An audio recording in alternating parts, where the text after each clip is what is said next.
Hello, hello. Hello, hello. How is everybody? How are you all doing?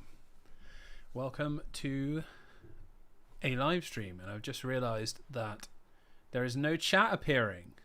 What is that about? How is everyone doing?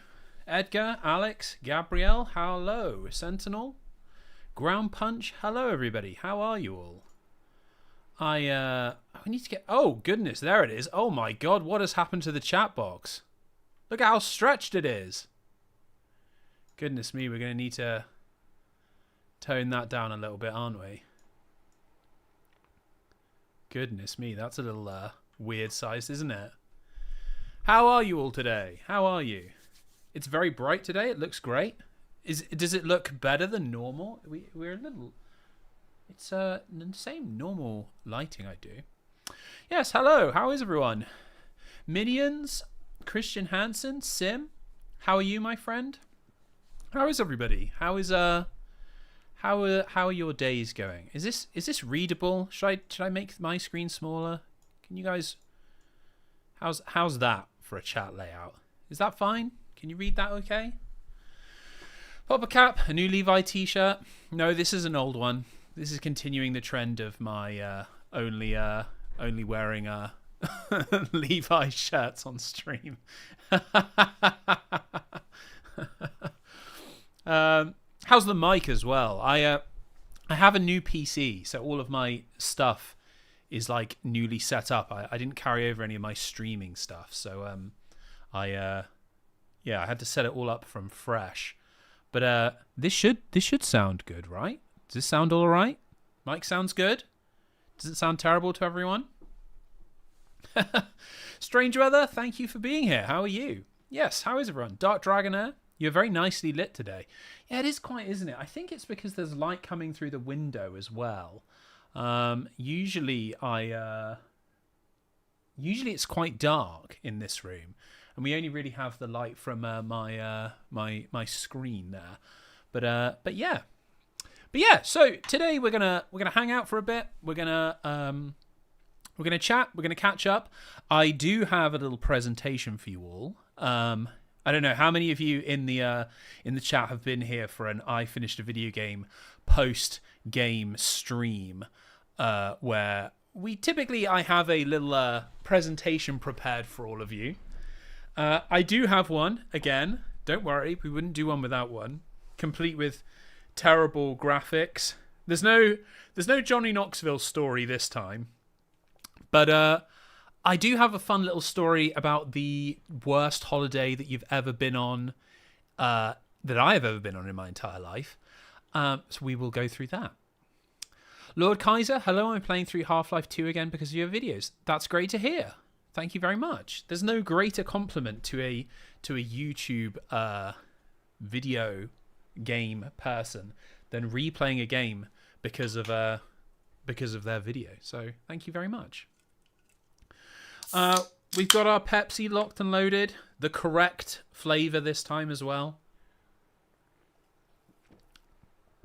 No, none of the cream soda one, which I know you all gave me shit for drinking before.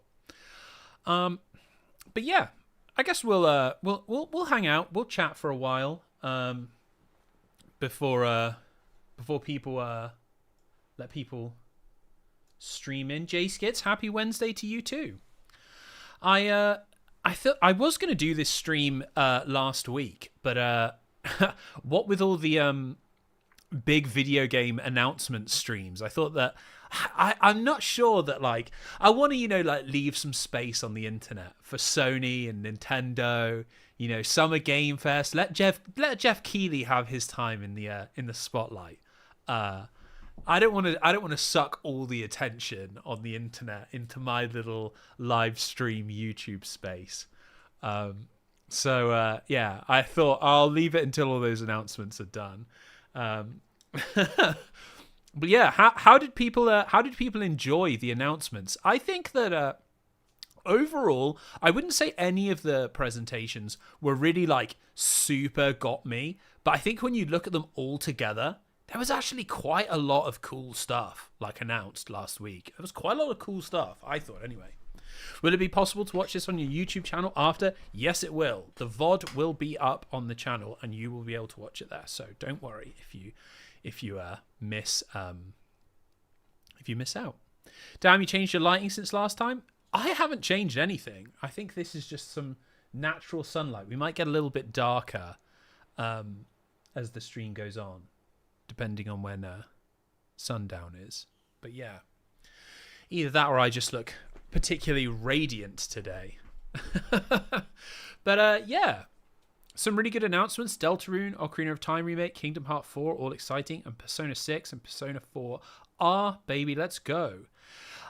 Yeah, I would say I will always be slightly less like, I would think that like an amazing preview of like a remake and an amazing preview of that's like a teaser of a cool game, I like count them like a little lower. So I would say like Persona 6, like the announcement that Atlas are like making it, I would say is like not as exciting as like seeing actual like concrete footage of it, just because it's a given that they're going to make it. So, and I think the whole Elder Scrolls being announced like 8 years ago and then still never seeing any of it, it always makes me feel like teasers are a bit like you gotta hold fire with teasers. And remakes, maybe it's just me, but I just like remakes I'm like excited about, but I think there's like a cap on it because you're kind of like using past excitement as well. But there was some cool new stuff in there. I thought the like Ueda game looked really cool that I was like into. The idea of like Dragon's Dogma 2 getting like re-expansioned, that's pretty cool, because I really wanted to play Dragon's Dogma 2. But I was like, are they gonna do like an expansion like they did with the last one? So I'm gonna hold fire on Dragon's Dogma 2, and looks like I was right to do that, because yes, they did indeed do an expansion for it.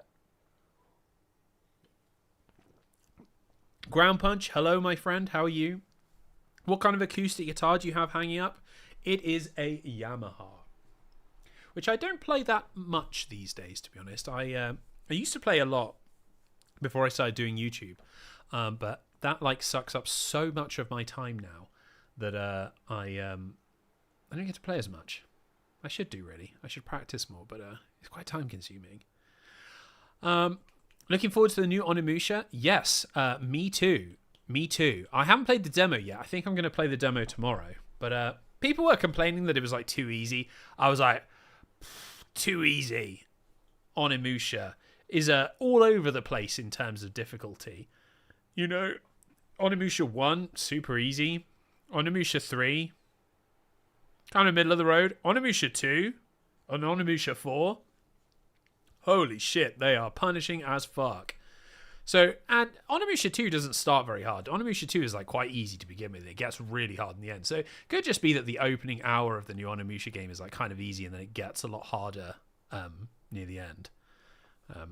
It's not really got that like Souls hard from the start difficulty gradient. It's sort of like like that.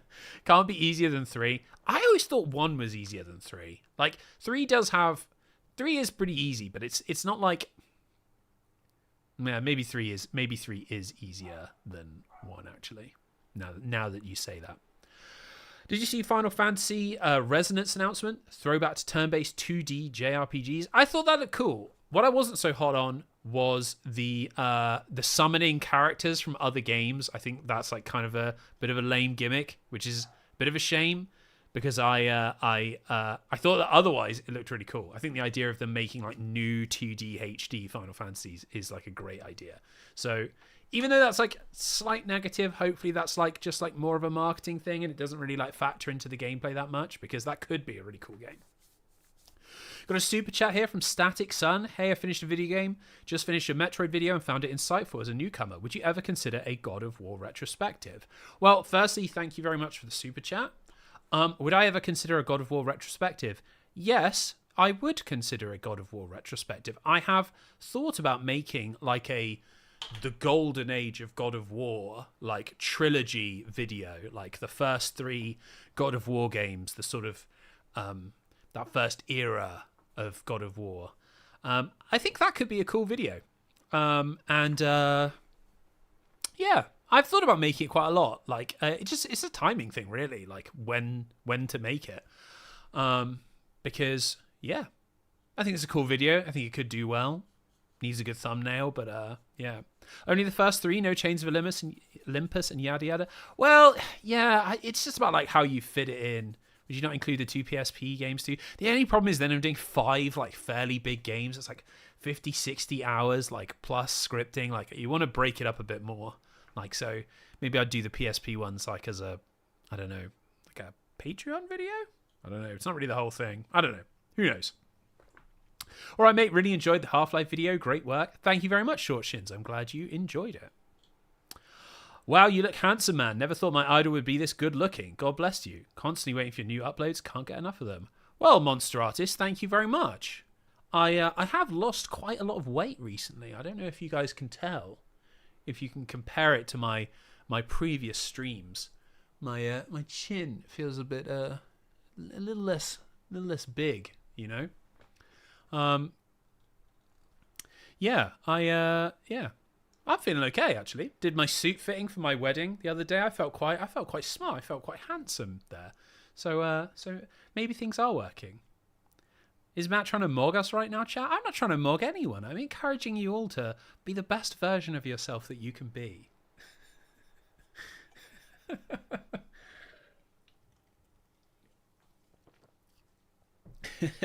I'm Greek and was horrified at your end video comment. Did you already explain what happened? Sorry in advance.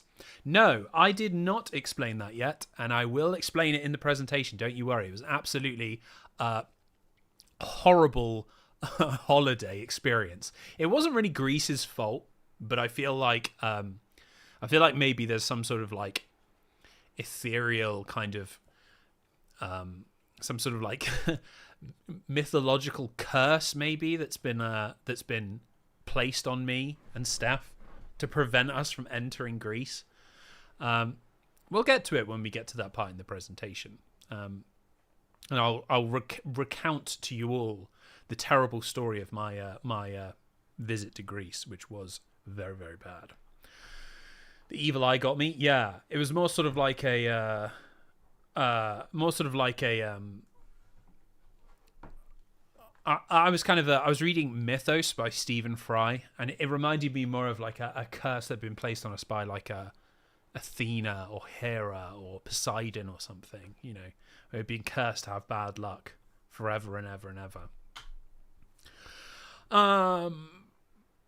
Davros the Brute, I gotta say your Parasite Eve and Castlevania videos are 2 of my at work cup videos. Thank you for everything you do. Thank you for watching them, my friend. That's really nice to hear. And it's cool to know that all these years later, people are still watching those videos. Because, yeah, they were super difficult to make. I'm glad it was worth it. Did you see Magula's impression of you in his Golden Sun video? It was pretty flattering. Yes, I did see that, and I thought that was very funny. He messaged me beforehand to say he was going to do that, and I was like, hell yeah, bring it on, dude. And I watched it, and I thought it was very good. Although it was not one of the better impersonations in that video. His LGR and Seth impersonations, they were very, very, very, very good. Yeah. Me and Madge were catching up. We had our customary multi-hour long Discord chat the other day, and yeah, I think he was worried that I was like offended or something. I definitely wasn't. I thought it was really funny. I thought his impression made me sound like really intelligent, to be honest. I think I'm more of a sort of like moron than I maybe come across on YouTube. So to hear his impersonation of me and like hear that like that's how I sound to someone else, I was like, oh, maybe I do sound okay on YouTube. Maybe I do sound like someone who knows what they're talking about. It was a real pump up of the ego. Love the Demon Souls video. Genuinely surprised it's not got more traction compared to your other ones. M Bartletu 91.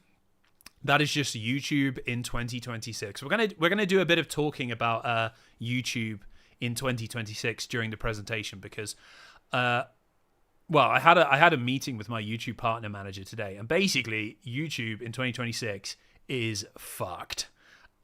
So yeah, nobody knows how it works anymore. Nobody knows what any of the analytics mean. Nobody knows why anything happens. So yeah, I thought the Demon Souls video was pretty good. I thought that was in like a nice niche that could get some traction and stuff. I mean, don't get me wrong. I think that video has like 250,000 views, which like you can't sniff at. Like 250,000 views is still a lot of views.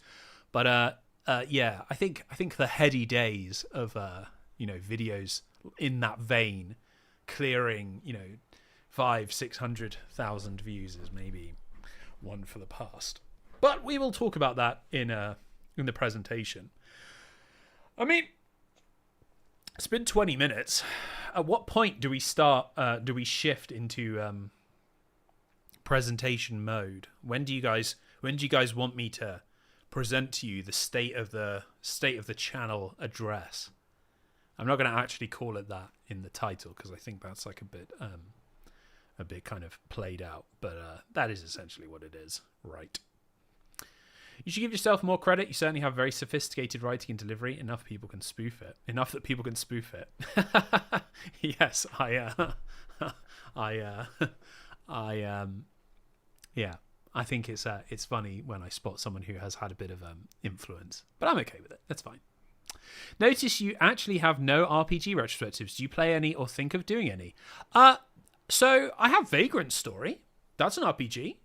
Jade Empire's kind of an RPG. I do actually really, really like RPGs and play RPGs a lot of the time. It's just difficult with RPGs because they're very, very long, and so you can sometimes end up with like a bit of a mismatch between like the time investment to play through it and the amount of interesting stuff you have to say about them.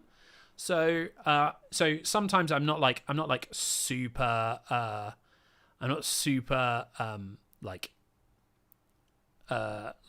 drawn to them sometimes because it can take a lot of time. I've often thought about doing like a video on Lost Odyssey, the like last true Sakaguchi game, the lost Final Fantasy game. Talk about like Japanese style games on the Xbox and Sakaguchi's Fall from Grace. I've never got round to it. But yeah, I do really like RPGs. I literally finished Final Fantasy 12, a replay of Final Fantasy 12 about maybe 4 or 5 days ago.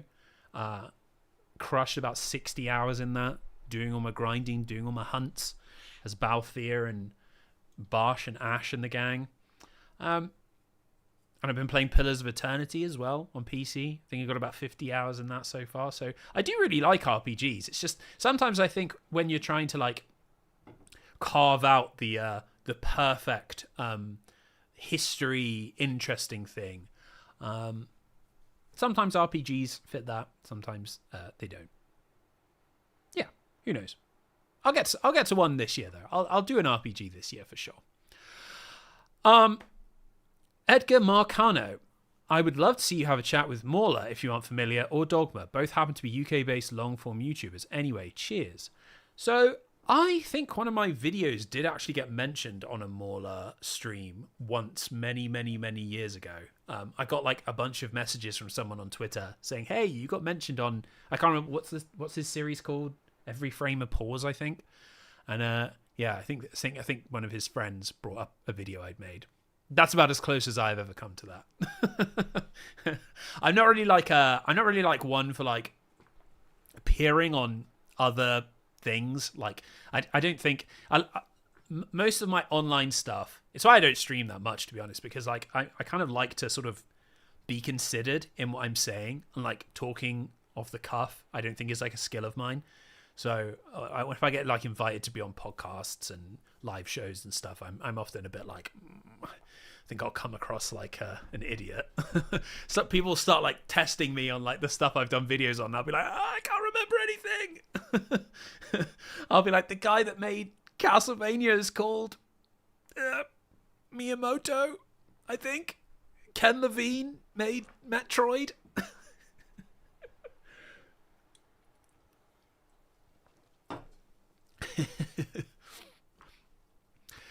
You're one of the few creators whose work is hard to watch in the background because it's presented like a good movie. Thanks for the great work. Acidic Bloom, thank you very, very much. That's really, really nice of you. Thank you. Oh, you guys are going crazy with the super chats as well. I'm sorry there's no like alerts. I realized as soon as I hit the go live that I didn't set up any alerts. They are coming through. I can see them though. Would you ever do a vid on the Mafia series? You know what? I have never played a Mafia game, which is strange because I really like Mafia movies, like a lot. But yeah, I've never played any of them. The latest Mafia game I thought looked really cool. It was called like the Old World or something like that. I think it was set in like Sicily, I think.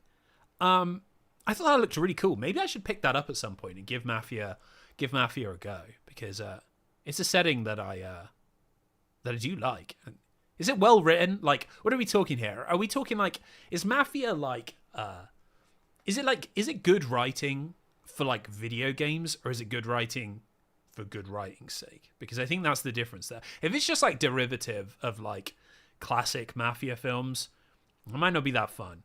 But if it's like good in its own right, then I think I could be into that for sure. When I have last watched an iFinished video game, I admit I was treating it as a podcast. Big shout out to all the footage he gathers. Strange Weather, Moultrie. I appreciate that, because gathering the footage takes a fucking long time. Whew.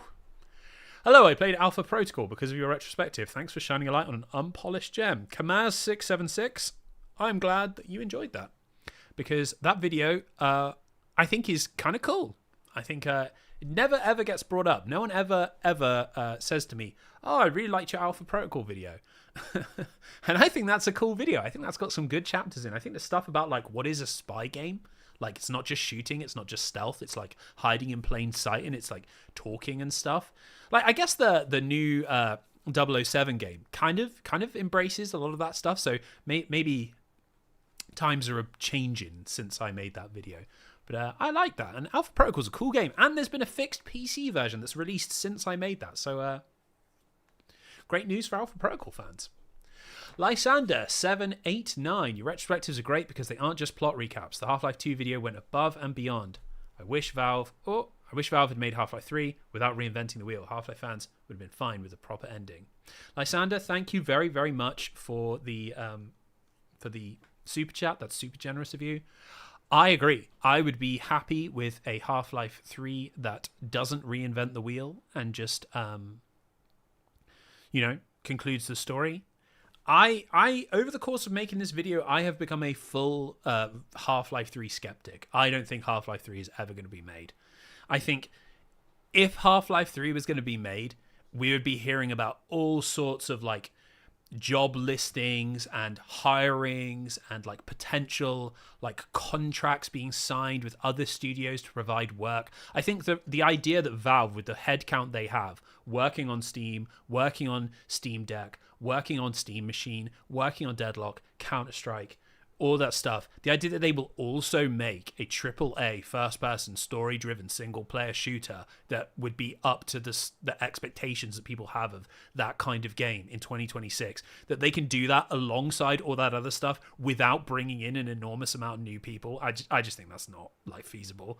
I imagine there's people working on prototype stuff that could become Half-Life 3, like tooling around with little, prototypes and stuff like that. I think stuff like that, it's realistic that they're doing that, but there's a big way to go from tooling around with prototypes to making something that you can actually sell on the PlayStation Store, that you can sell on Steam, that you could sell on Xbox or whatever, even if you're doing it. Even if you're just doing it on Steam, disregard the multi-platform thing. They managed to make Alex without too much additional hassle. I think video game development has changed even from then. Because I don't think you could release Alex as a first-person shooter and people be satisfied with that. What makes Alex good is the VR element. If you take the VR element out, it's a very simplistic shooter. And I don't think that would work for a release nowadays. So I think that's the trouble, really. You would need like way more cutscenes, way more writing. You'd need way more like new assets. You couldn't just retool existing stuff. You couldn't just set it in City 17 again. You'd need new locations, new settings, new gimmicks, like new everything. I just don't think that's going to happen. I literally think that Left 4 Dead 3 is more realistic than Half-Life 3. I honestly think. Anyway, yeah. I'm sorry. I was talking and I've missed a bunch of messages. So if you would have a question that you're dying for me to answer, please just post it in there again. Jay Skits, thank you so much for the super chat. That's really kind of you. Your retrospectives work as both the main monitor and second monitor content. Great fun. I'm eating or in the tedious phase of Ableton production. Thank you very much, man. I really appreciate that. I really, really appreciate that. That's really kind of you. And yeah. It's silly that the being main monitor is like a really big compliment, but like that's not lost on me. The fact that some people monitor the restaurants around Valve HQ to see if they're busier than usual as some sort of indicator as to whether or not they're actively working on Half-Life 3 is so funny. That is hilarious. Do they actually do that? Is that real? That is hilarious. When was the best time for Valve to release Half-Life 3? What was their golden opportunity? Oh, that's an interesting question. I think it's like a difficult one to answer, because the reality is, in not making Half-Life 3, they've turned into an insanely profitable company. Like, because they stopped focusing on single player story driven games, they produced like Counter-Strike in its current form. They produced Dota. They turned TF2 into a game that like made like billions of dollars. Like, Steam became like the de facto monopoly of PC gaming. Like, so it's difficult, because it's like, in not making it, they basically made the right decision, like financially speaking. Like, so it's tricky to even say, like, was there a golden opportunity that they missed? I would say that, like, maybe if they had made like Half-Life 3 maybe around like sort of like 2016, maybe, like basically if they had made Half-Life around like the sort of PS4, like midway through the sort of PS4 generation, when that was like the perfect intersection of like consoles had exploded to be hugely profitable, but development hadn't become like ludicrously expensive. Like, you could still ship like a modest game, and Steam was big enough that a Half-Life game released on Steam would have sold like millions and millions and millions of copies. I think that was probably like the perfect intersection to release like a single player game again, that you could maybe then like maybe if it had some sort of like multiplayer microtransaction component, that might have like satiated Gabe's like love of that like model. But I think it's tough, because I think that window has passed. Like, maybe as a pack-in for the first Steam machine. A pack-in for Steam Deck could have been an interesting opportunity, but again, I think that like it's so expensive and complicated to make a game like that. I'm not sure it works, you know. It's interesting. Yeah, I don't know. It's a tough one to answer, because I don't think they've really, from a business perspective, they haven't really made any like wrong moves. From like an artistic perspective, I mean, the correct time to make it was immediately after episode 2. Like, when the ideas were there and the passion was there. The fact that like a lot of the people that worked on episode 2 like aren't even there anymore, like that's like a bit like, if they even made one now, would it even be like the next thing? I don't know. Who knows? I watched a Demon Souls vid and it made me dive into FromSoft. I finished Dark Souls and I'm working through 3. Which should I play next? Daniel Finnegan, absolutely play this game right here. Play Bloodborne. Holy shit, Bloodborne is one of the greatest games ever made. Believe the hype. It definitely deserves it. Don't listen to the naysayers. I think if you go from 3 into Bloodborne, there won't be too much of a jump in any direction. You'll still be able to appreciate Bloodborne. But Dark Souls 3 is essentially FromSoft take all the lessons they learned from Bloodborne and then like applied them to Dark Souls. So definitely play Bloodborne. That's the best From Software game.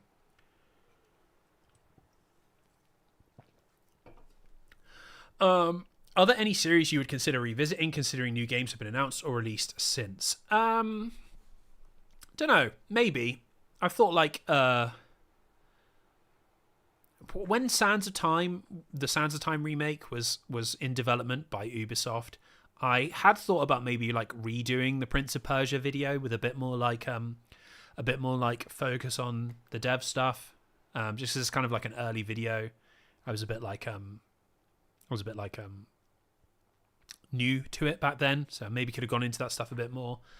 And then obviously there was The Lost Crown, and that came out. But I don't know. I think sometimes revisiting videos is a bit like I don't know, a bit like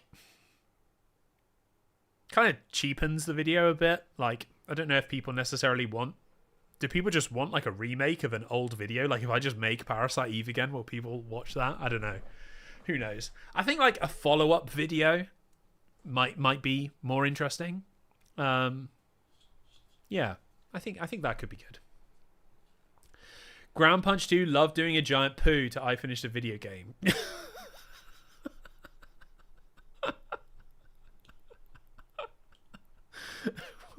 What is that super chat? That's like a super chat that you would see on like Dark Side Phil. We're crossing over. The tone is shifting into something very different. Emil, hey man, just wanted to say that the video kicked ass. Thank you very much, my friend. Just watched the Eternal Darkness retrospective. I'm not even joking. I had a nightmare about suffering the insanity effects. Great video.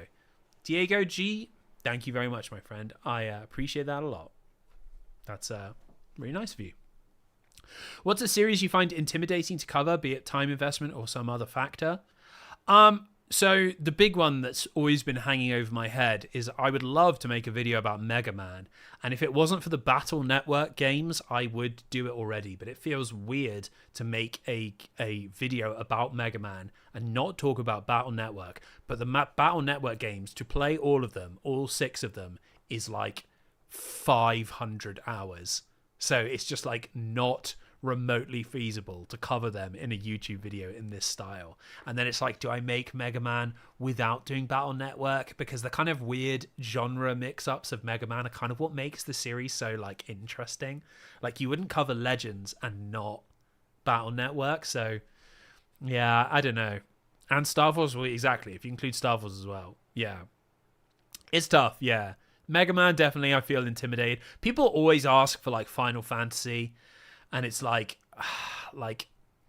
I just think that like Final Fantasy is like kind of like the Final Fantasy series retrospective. Like, I guarantee there's like 5 different ones on YouTube at this point. Like, the idea of like a video that covers all of them in one video or in one series, like, it's been done. Like, I feel like people wouldn't it wouldn't catch on, you know, which is a shame because I love Final Fantasy. Let's see, where have we got to? We'd still love to see a follow-up with Indiana Jones and the Great Circle, or that awful-looking Gollum game. We actually played the Gollum game on stream, and it was very funny. As for Indiana Jones, I might do a video on Indiana Jones, to tell you the truth. I think a video that like examines why like Indiana Jones and the Dial of Destiny was so like such a big fucking mess, and that like Indiana Jones the game worked so well. Like, comparing these two things, like video games the medium versus like movies the medium, like, and how that they can keep like a franchise going. I think that is like kind of an interesting perspective to approach that from. So yeah, maybe one day, maybe this year, who knows? I need to get around to playing it myself first. Ever consider covering Cyberpunk? Yes. Weirdly, right, I absolutely fucking love Cyberpunk. And I think that a Cyberpunk video that like assesses like the history of Cyberpunk, like as in its roots as like a tabletop RPG, into the like the marketing, the failed launch, the recovery, the anime, the expansion, like a video that like holistically tracks all of that stuff while also examining like what makes this game like tick. I think that would be interesting because Cyberpunk is like a weird game when you really think about it. Like, it feels like it's Cyberpunk's just like, yeah, whatever, that's just Cyberpunk. But it's like this weird mixture of like an open world Far Cry style game and like a like RPG, but it's like an RPG in like a very video game sense, and it's not like an RPG in the sense of like its roots as an RPG. It's quite interesting. Like, and I think there's a lot of cool stuff in Cyberpunk. That is definitely a game that I would be interested in covering. But it's a bit tricky because I don't typically cover like new stuff. Like, I think the newest game I've ever covered is like Dishonored 2, which itself is like kind of quite like kind of feels like a bit more old fashioned than it is because of its like immersive sim identity. So yeah, I would be a bit intimidated by covering Cyberpunk because I'm like, oh, would my audience follow me onto like such a new game, like one that has been like well covered as well? But it could be a good experiment, especially because I like the game a lot, and I've liked the game even version 1.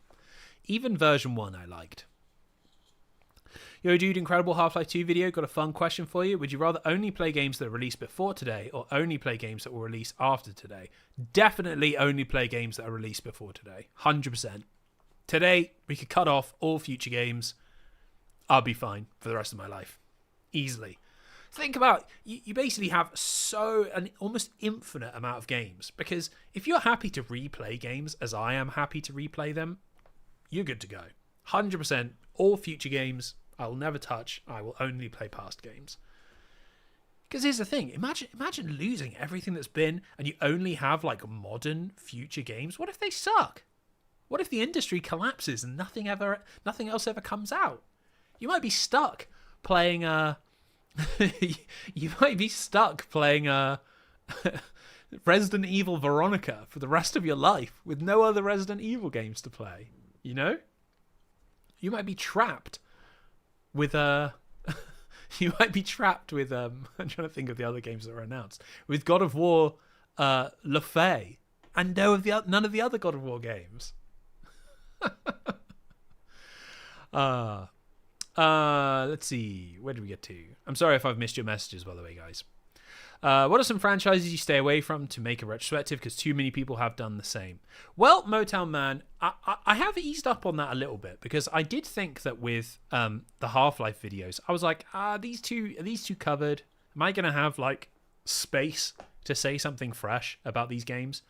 But I think I managed to. I don't know. What do you guys think? I think I managed to have fresh perspectives on them. And yeah. It's kind of eased me up a bit on the like worrying about needing every single video to be in a completely like fresh space. No one else has ever covered it. I think as long as you're not just like producing the exact same video, I think by this point the channel's well established enough. I've got my own like style enough that I think that I can cope with that. So it's like, yeah, if I wanted to do, like what's like a good example? If I wanted to do a video on Deus Ex, for example, like I think Deus Ex would work on the channel. I think people would want to watch that. I think they would be interested in the historical aspect of it. Yeah. Anyway, we've been chatting for a long time. Shall I deliver the presentation? Do you guys want to hear about stuff in a slightly more detailed manner? You guys interested to hear? Do you want to see some behind the scenes stuff? Distinctly average, Dan. Your retrospective soothed my ADHD brain. Well, Dan, thank you very much for that super chat. That's really nice of you to say, and I'm glad I could help out. And yeah, thanks for the super chat. That's really nice of you. Right. Yes, keynote mode activate. Yes, it's time for the TED Talk, everybody. Now we just need to get started. Let me see if everything still works. You aren't going to be able to see chat.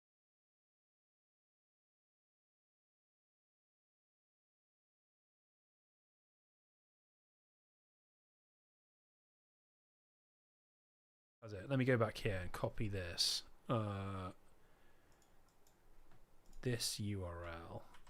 Copy. Okay.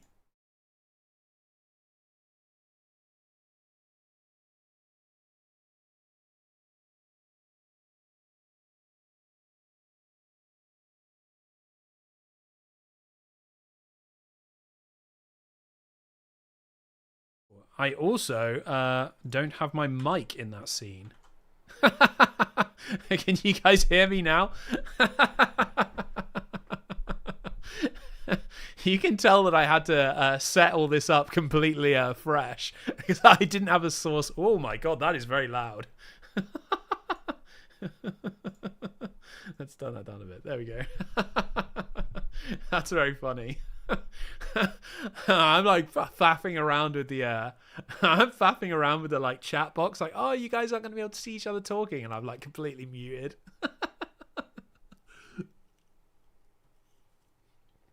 Right.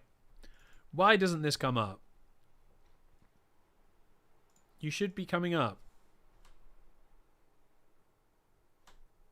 Oh dear.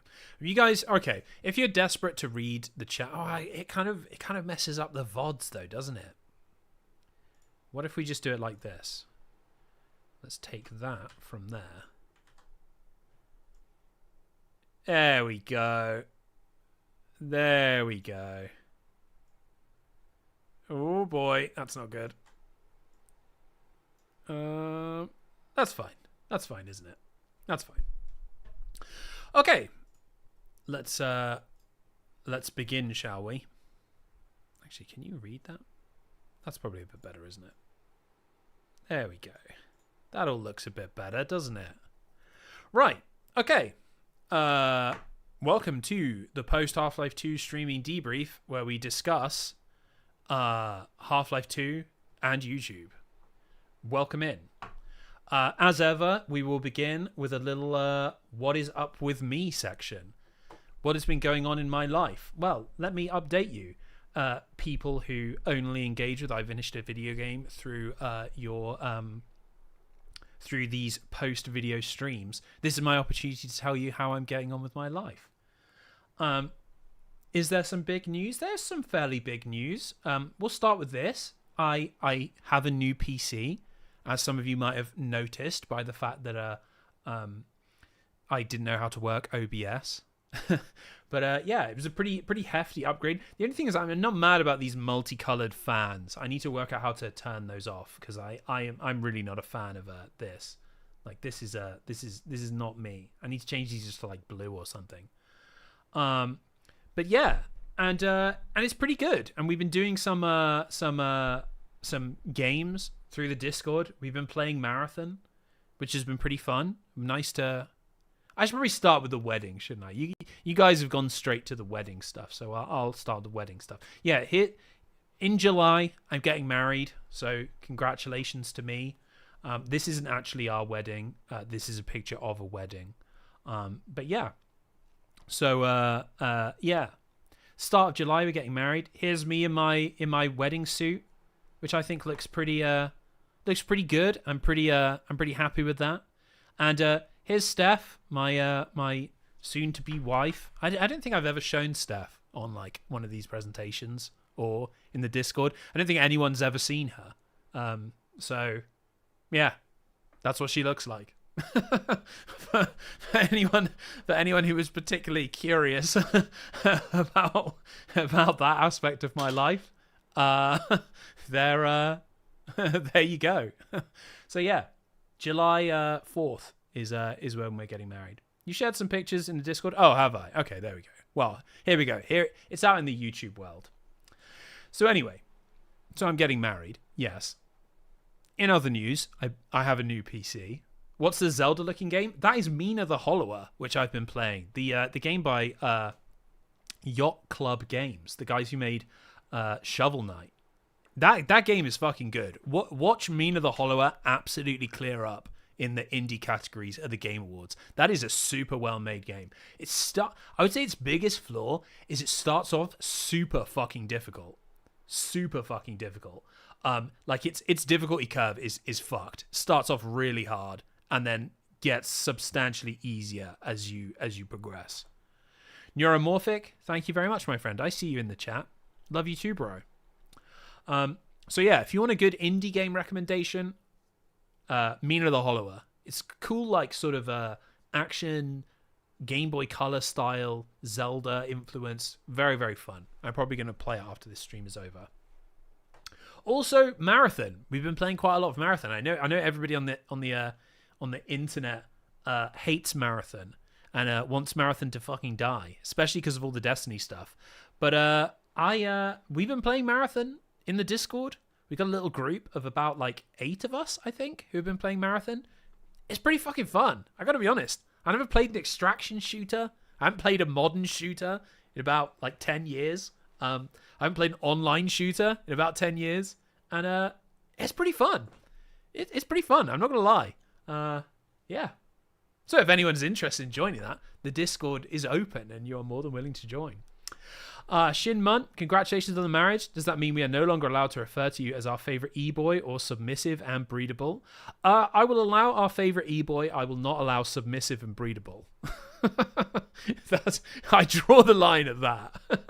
Thank you very much for the super chat. Just when you think you know someone, they go and break your heart. I can tolerate many things, but being a Marathon fan is where I draw the line.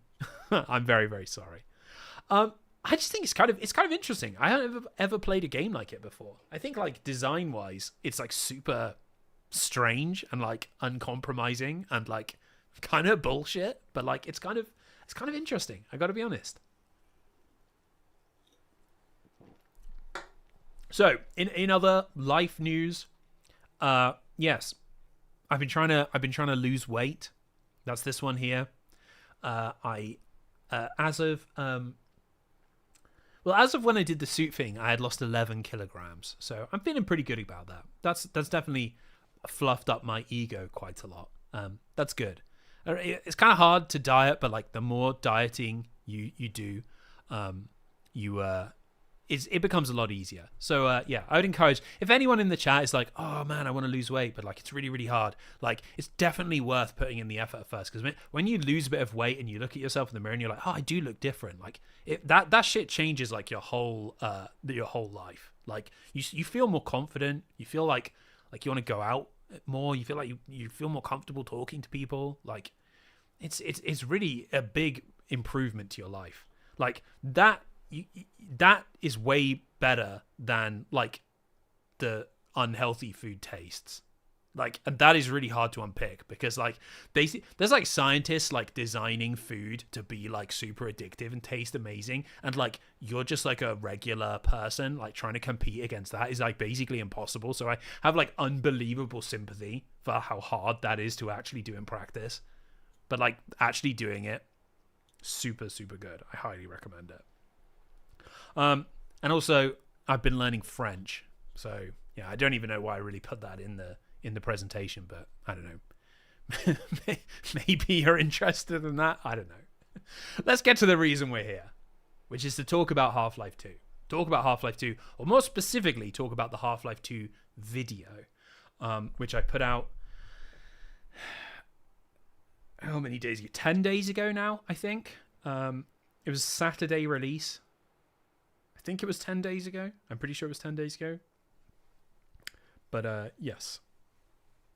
Now, let's hold on a second. Hold on one moment. I need to pull this. No, we're good. We're good. We're good. Don't worry. We're good. There we are. Yes, so let's talk about Half-Life 2 and the video. What I thought about the video, the production, what went well, what went right, what didn't. Let's talk about it. So we'll start with what went right. So with this video, I think quite a lot went right. So let's do reverse. Let's do clockwise. We'll do clockwise from here. The first is that absolutely nobody mentioned it. But this was the first video where I exported the whole thing in 60 FPS. And I gotta be honest, I think it looks good. I think the video looks good. I think it was worth the extra effort. It was worth the extra time. It was worth the extra upload time. It was worth the extra slight complications with the editing software and stuff. But I think the video looks good. I think it looks nice in 60 FPS. I don't think that's like a requirement for like all the videos going forwards, but I think Half-Life 2 is a video where people, even though it wasn't 60 FPS when it released, I think people's like brain image of Half-Life 2 is a game running at 60 FPS, and I think that presenting the footage like that looked good. I think that was good. This is fresh fruit. This is fresh food, obviously. Clearly, this is fresh food. And this represents some fresh ideas. Because I think one thing I like about the script was I was able to bring some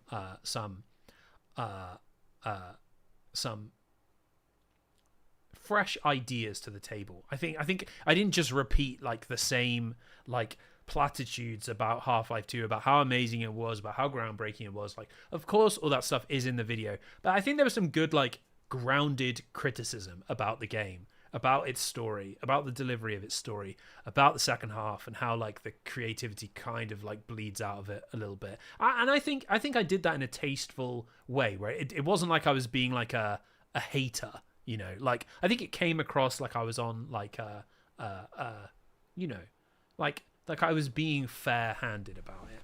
And I liked that, because I was very worried about that going into this script. I was really worried about, like, oh, is there anything left to say about this? And the more I was playing the game, the more I was researching it, the more I was writing my script, I was like, yeah, you know what? I think this is fair for some reappraisal.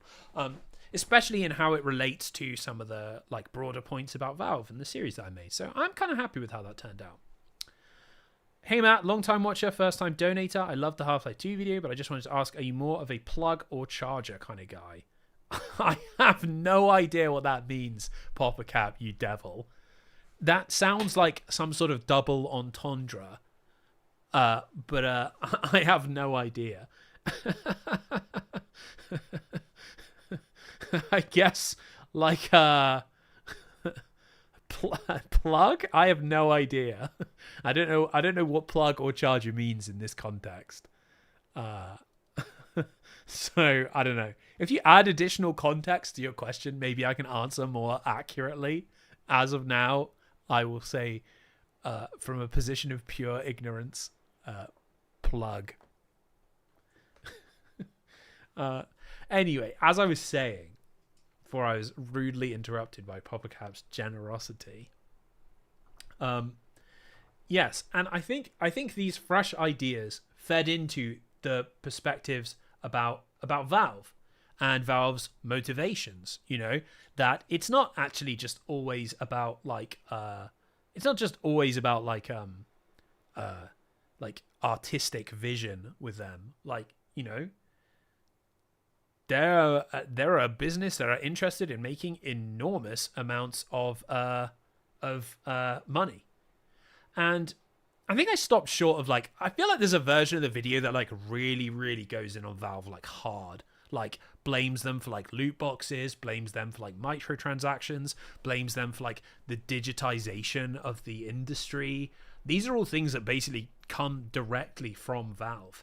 And there is definitely a version of the Half-Life 2 video that is like much, much more negative on those things. But I don't know. It's weird. I didn't want it to just be like a hate video. I didn't want it to just be solely negative. So it kind of is framed around Half-Life specifically, and I think when you do it like that, you don't necessarily touch on those things as much as you would do if you were speaking about Valve specifically, where you would have to like really say like these guys did some really fucked up things to the industry. My only question while watching was, if you didn't actually have any really valid criticisms, would you go out of your way to manufacture any, due to not wanting to just repeat the usual praise that a really big game gets? No, of course not. Like, of course not. I would no. If I don't have any complaints about a game, I won't complain about a game. But I think the thing is that if you're being like fair and critical about like any game, like, there's no games that are perfect. There's always like weird moments to talk about. Like, making games is so difficult and games are so long. Like, the reality is there are very few perfect games. There's little weird like kinks and folds and strange things that you can point out about everything. I'd say like maybe some of the most like positive reviews I've done, like Dishonored 1 is like super positive. What else?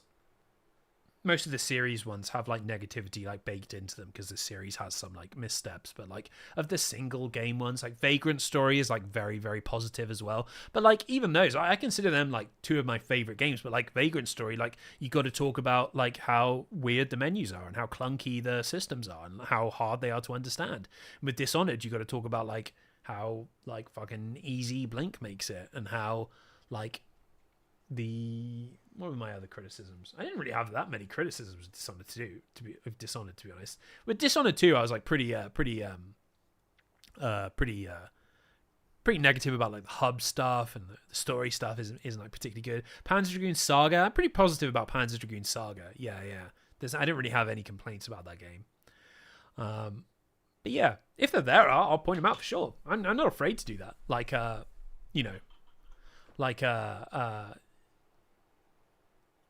I do like that the criticism stuck to the game, though the complaint about the lack of new innovation on the DLC and then praise of the AI companion gave me whiplash.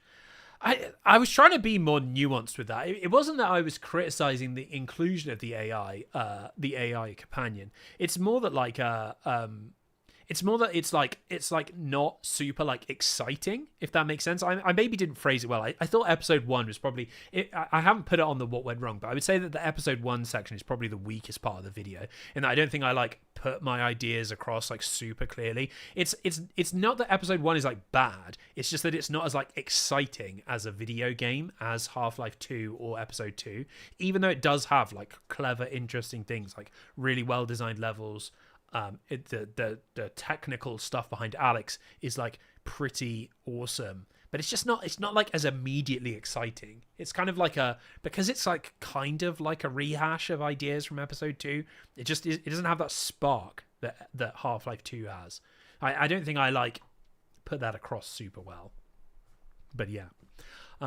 Anyway, so the final point, this is to represent editing, because obviously the Liam-shaped elephant in the room is that on this video I had some help doing editing, and Liam, who some people might know from the Discord, he did editing for 5 of the chapters of the video, and I think he did a really good job. He edited the first 3, and then he edited the section about Valve's Half-Life 2 sales and like the consequences afterwards, and he did the section about the orange box. I think he did a really killer job on those sections.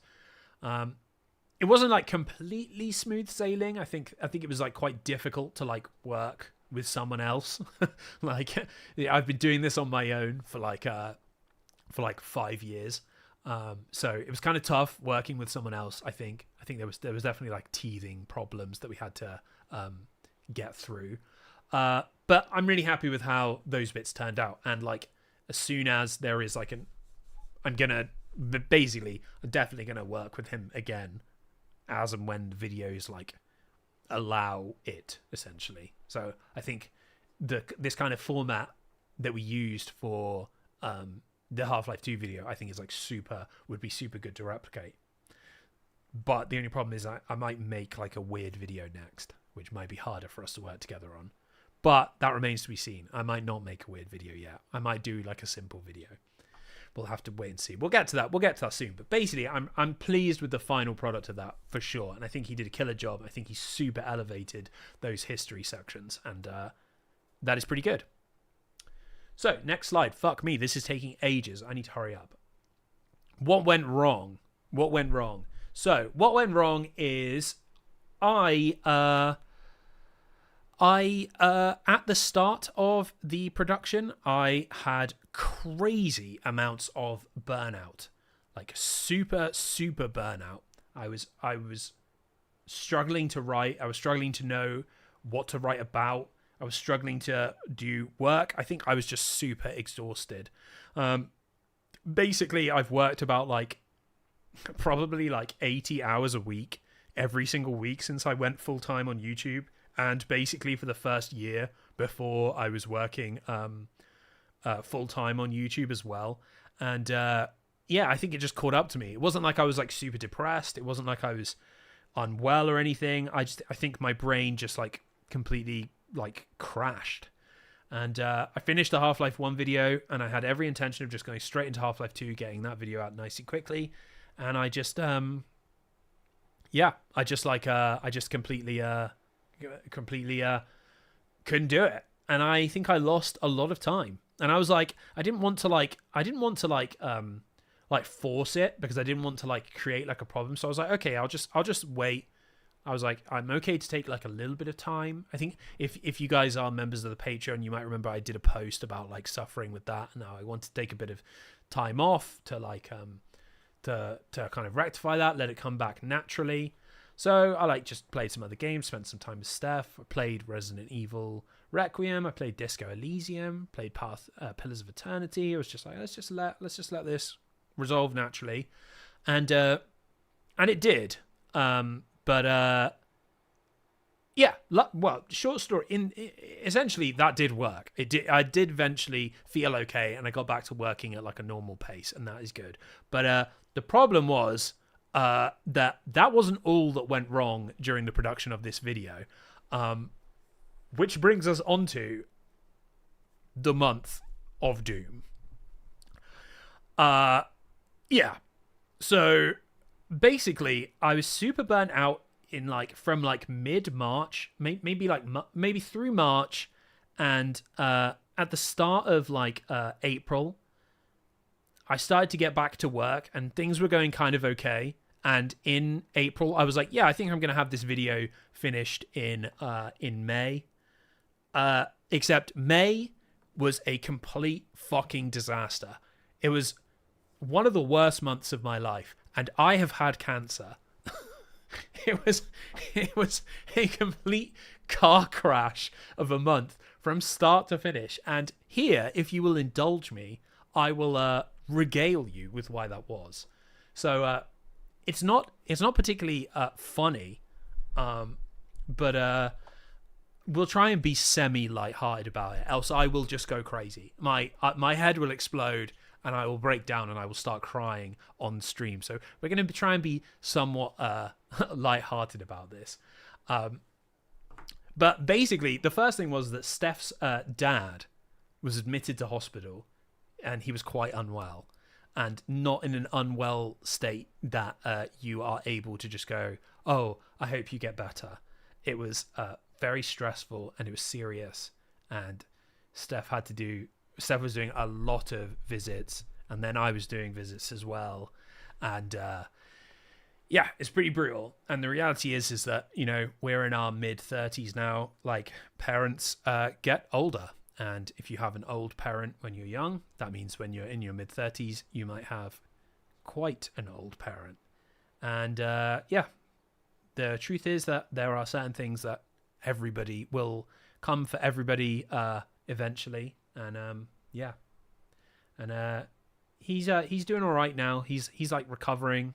He's going to be at the wedding, which is good. There was a point of time where we were like, shit, he might not even be able to come to the wedding.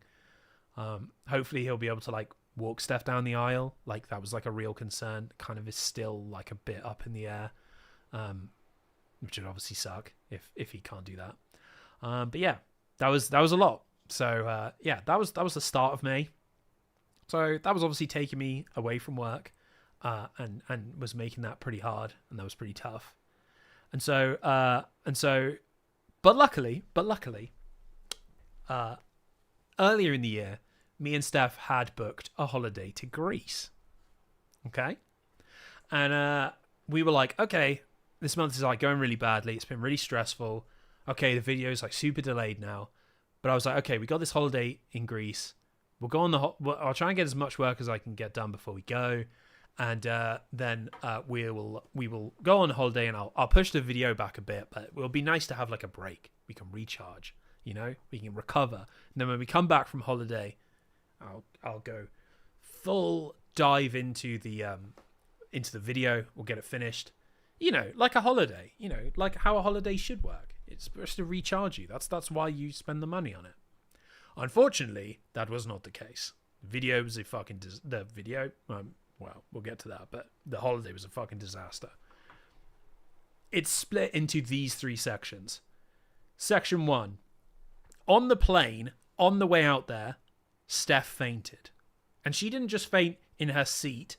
She fainted in the toilet, fell forwards, smashed her face on the door in the toilet, and cut her face in quite a few places while on the plane.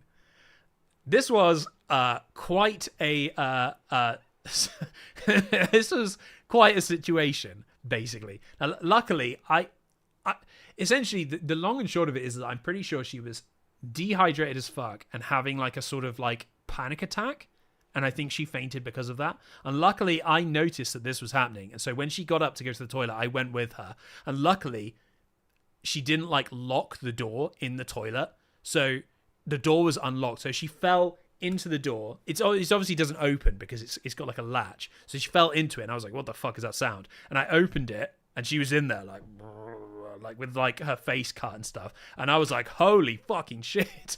And luckily the air hostess was like, "Oh my god!"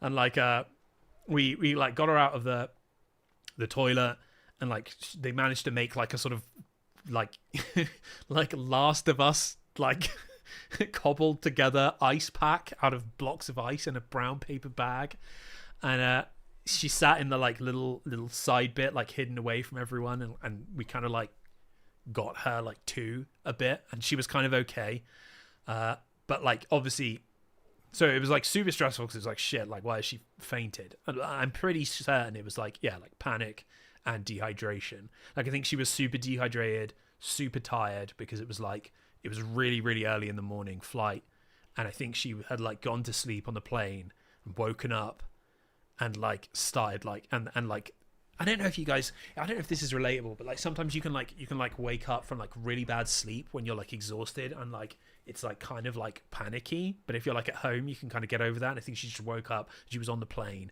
and it like triggered like panic basically, and then that together with like not wanting to cause a scene or whatever was just like overload to her. So I think actually she was kind of okay with the fainting, but the problem is she had like cuts on her face. So she had like a cut on her chin, she had like a cut on her eye, and like, you know, that's pretty lame. She's just spent a week like beautifying herself for holiday, and like before we even get there, she's got like these gnarly cuts on her face. So that was like pretty shit. It was kind of a bad start to the holiday, but like we got there. So for the first day or so, we were like, okay, let's like feel out this holiday. You know, let's like make sure you don't like faint again. Let's like make sure everything's okay. Except then we hit section 2, which is that out of the blue, I became extremely ill. Like the worst sort of cold flu that you have like that I've ever had in my life. Like one of the worst that I've ever had. I was like bedbound, nose was fucked, couldn't really speak properly, eyes fucked, ears fucked, like so grim. Like on holiday, just as we've arrived, maybe like one day I think after, and then just bam, I'm just out of it, and I'm just like, oh god, please let this be like a 24-hour thing. And then it's still there the next day, and I'm like, oh god, please let this be a 48-hour thing. And then the next day I'm like, oh god, please let this be a fucking 3-day thing, a 4-day thing. It was the whole holiday. I was unwell for the whole holiday. So we were just there in this villa, can't really do anything, can't really go out, can't really enjoy it. It's like super hot, so it's like terrible environment to be unwell in. Steph's like got these cuts on her face. I'm like unwell in bed. Really not a good combination. It gets to like near the end of the week, and we're like, this has been a complete waste of money. This has been so shit. But you know, by the end of the week, I was like, oh, you know, whatever. Let's just like go out for a meal. Let's go out for a meal. Let's try and enjoy like at least an hour. I'm able to like get myself together a bit. Like maybe the worst of it had passed by the end of the week. So get all dressed up, Steph's all dressed up super nice and stuff. We're going to go out for a meal. We walk out of our villa. We step onto the pavement. We take like 20 steps. Steph trips on the pavement, falls over, falls on her hand, and breaks her fucking finger in Greece on the last day of our holiday. And it was just like the most bullshit set of circumstances that you can possibly imagine. That she's just there with her finger. She's like already got these cuts on her face. Now she's got cuts on her like legs, on her hands and her arm, and her finger is like swelling up and it's bent and she's in pain and stuff. And I was just like, oh my fucking God, this is just a fucking joke. This is just like a complete joke. Like, and so it's ridiculous. We took her to luckily the town had like a sort of pharmacy. So we went there and they were like, oh, we're really sorry about that, but there isn't a doctor on the island at the moment because the doctor's away doing a visit on another island. So we were like, oh shit, like what are we gonna fucking do? Because like a doctor can't see it until we're back in the UK. We were like, well, we do fly home tomorrow, so maybe if we could just like get home, she can get seen in the UK, and that would like make more sense than like being seen in Greece. So we were like, okay, so we strapped it together, loads of painkillers and stuff, and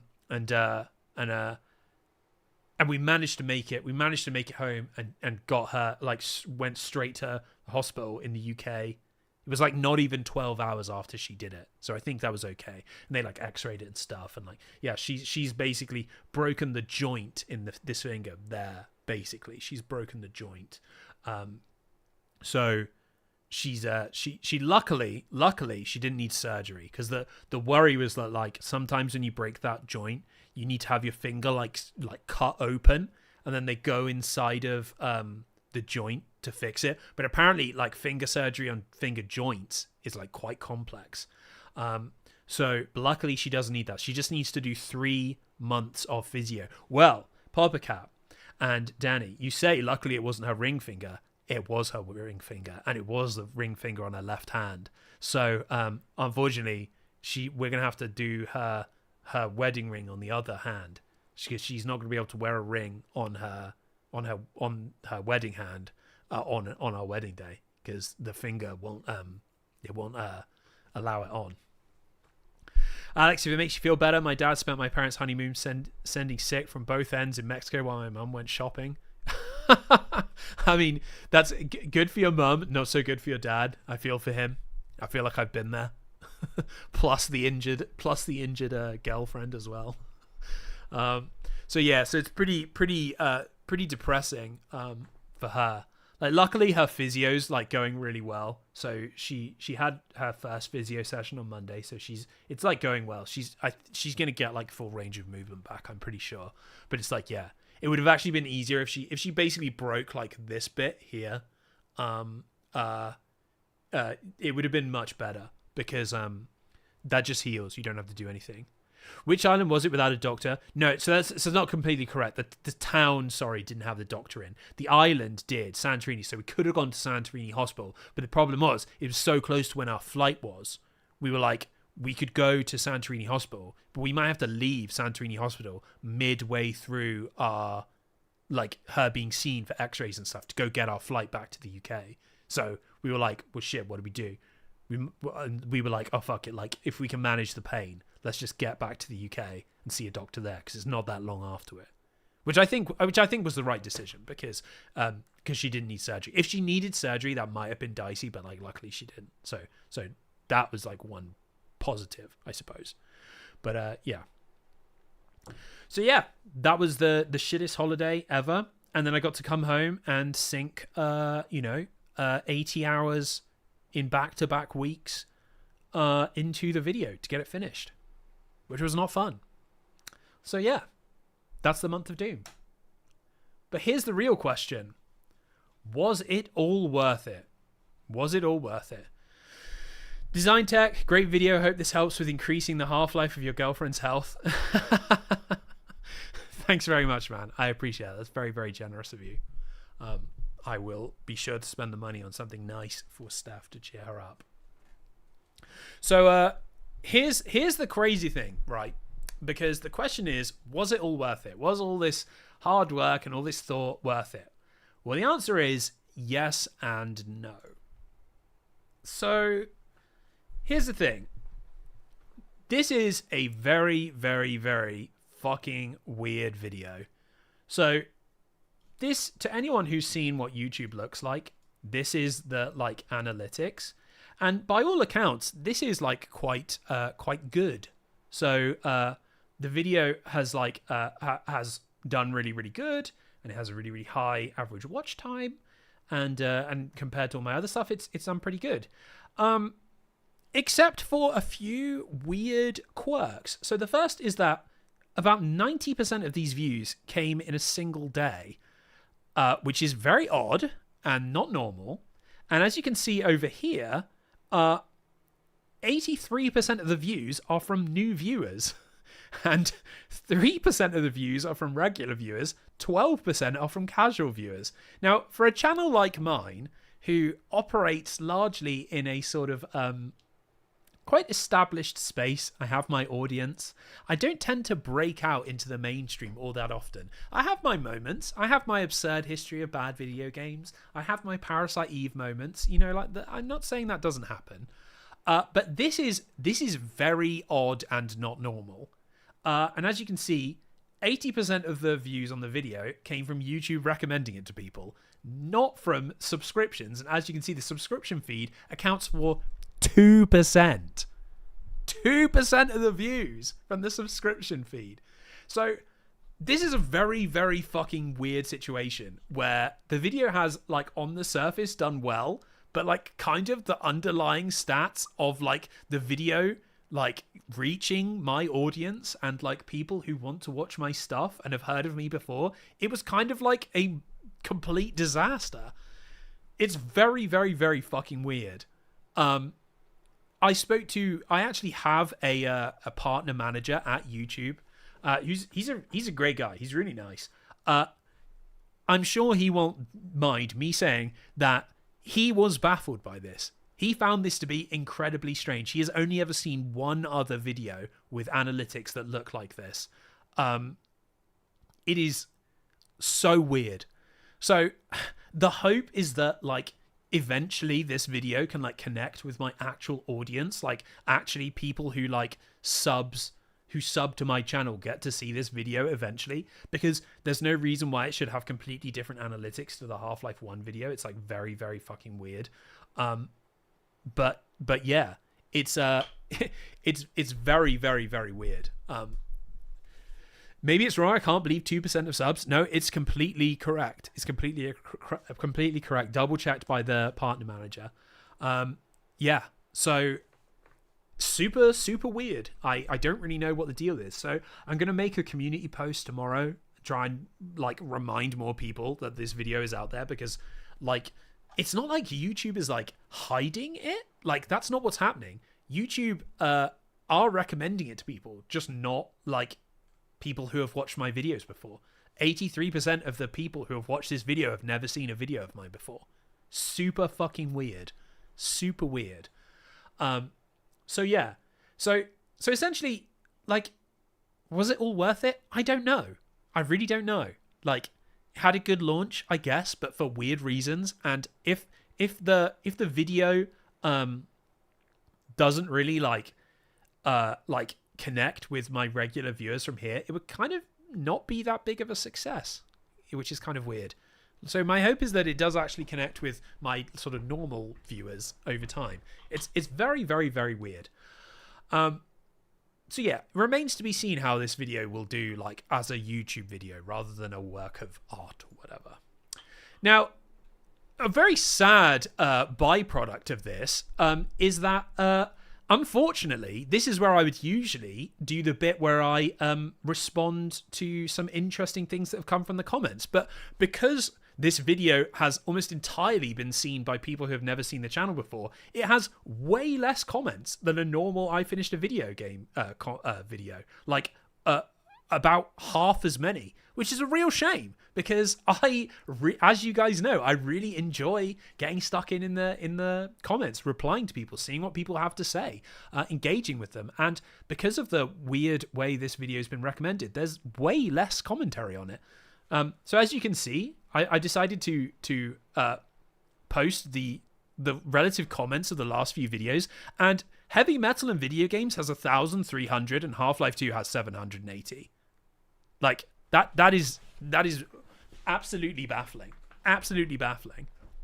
You know, there's no reason why this video with like 60k views on it should have double the comments of the Half-Life 2 video. And it's because this video was watched exclusively by my like hardcore audience, and this one wasn't watched by any of them. It's very, very, very fucking weird. Yeah. So there's a picture of Club Silencio from Mulholland Drive as well. Just little joke there because it's silent, like the comment section. But yeah, really weird. And that's kind of like a sad side effect of that weird algorithmic situation, in that cool that it's been recommended to loads of new viewers, but like they aren't going to engage with it in the same way that the main audience does. And I don't really know how to get around that, because the reality is that YouTube's algorithm controls absolutely everything on YouTube now. Like the sub relationship is irrelevant. Like it doesn't matter. Like building an audience is like not like, it doesn't matter. Like all that matters is just releasing a video and YouTube deciding we're going to recommend this to people. Because you would imagine that if you have an established audience, that you could release a video and it would have no algorithmic push and your audience would still engage with it. But the truth is, that's not how YouTube works nowadays. You can have an established audience, and if you publish a video that YouTube doesn't want to show to them, they will never know that you have released a video. It's very, very fucking weird. And it makes making videos like mine a tricky business, because you essentially have to treat them like you're making YouTube shorts, like in a way. Like the launch is everything, and like you're not trying to connect to a specific audience. You're trying to connect to the entirety of YouTube. It's very, very fucking weird.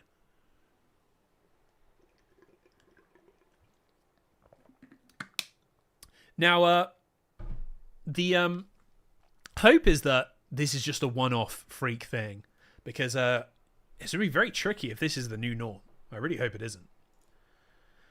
But this kind of brings me on to like the main point, which is that I always talk about it in every single post-video stream, but like this is why Patreon is so important. Like Patreon is the reason that channels like mine don't blow up when things like this happen. Like that's why this works. Like views on YouTube are basically irrelevant now. Like Patreon is what makes video essays and retrospectives and historical documentaries. That's what keeps that shit going. Like, so at the moment you can get 50% off of it with this code Crowbar. It gives you 50% off. Now I know that when I posted the last video, I know that there were lots of people who signed up and didn't use the fucking code. So I am saying use the code. Even though it gives me more money, save yourself. Use the discount. That's what it's there for. So, I mean, yeah, the link is in the chat. If you do want to sign up, that is like fucking amazing. That's what actually keeps the channel going. I Finished a Video Game is essentially a Patreon that posts videos on YouTube. So if you enjoy the videos, but you can't subscribe to that, like say a silent thank you to the patrons, because yeah, that's what keeps things going. Lady Lumina, do you think maybe the change in sub views was because you stopped posting on socials? I don't follow you, but you said in the last post stream you were going to stop, right? Interesting theory, but no, because I had stopped posting on socials before the Half-Life 1 video came out. So I don't think that that matters all that much, because the socials don't actually drive that much traffic to YouTube, as evidenced by the Half-Life 1 video coming out and sort of like okay in the end. That also had like a bit of a weird launch, but yeah. I've got to put a message. Oh well, tip for you. And Powerless, thank you very much. I really appreciate that. That means a lot. And I hope you enjoyed the video. Now, the little tempter is that the next project I'm working on, I need to do a big, good Patreon video. It's been a while since I did like a good, meaty Patreon video. So this is it. This is the next one. It's coming out next week. It's Mobile Suit Titanfall, the history of the Titanfall series. And I think it's a fucking good video. I got to be honest.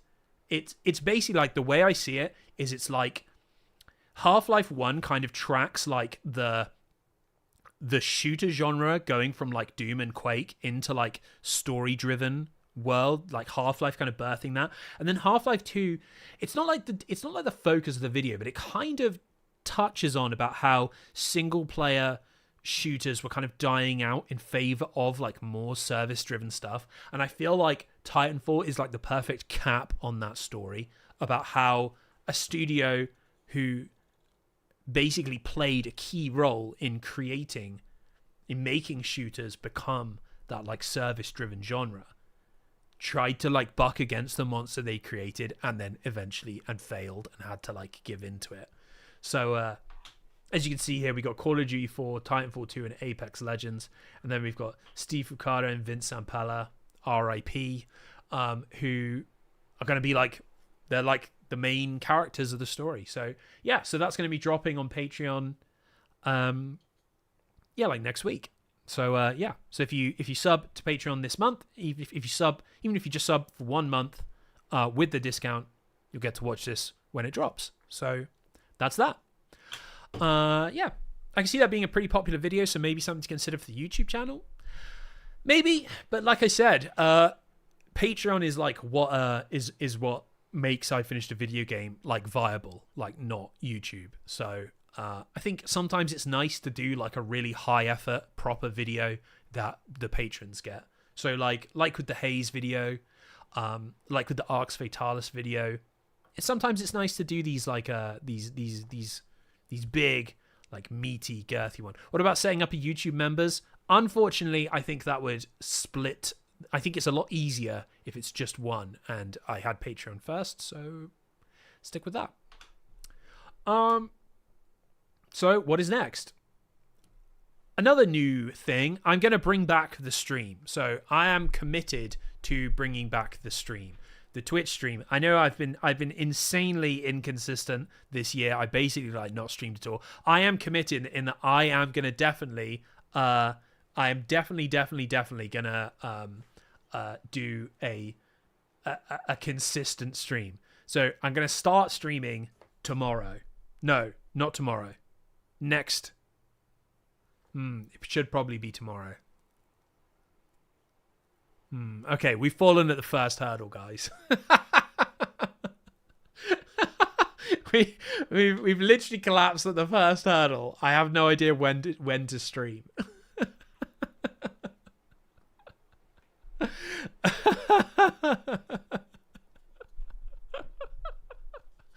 Oh my god! Right, I'll stream on.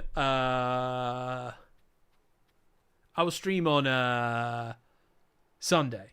I'll stream on Sunday. Sundays and Wednesdays is when I'll do it. I need to bring back like proper stream. Maybe not Sunday, maybe Wednesday. But then it's quite a while. I feel like we have momentum.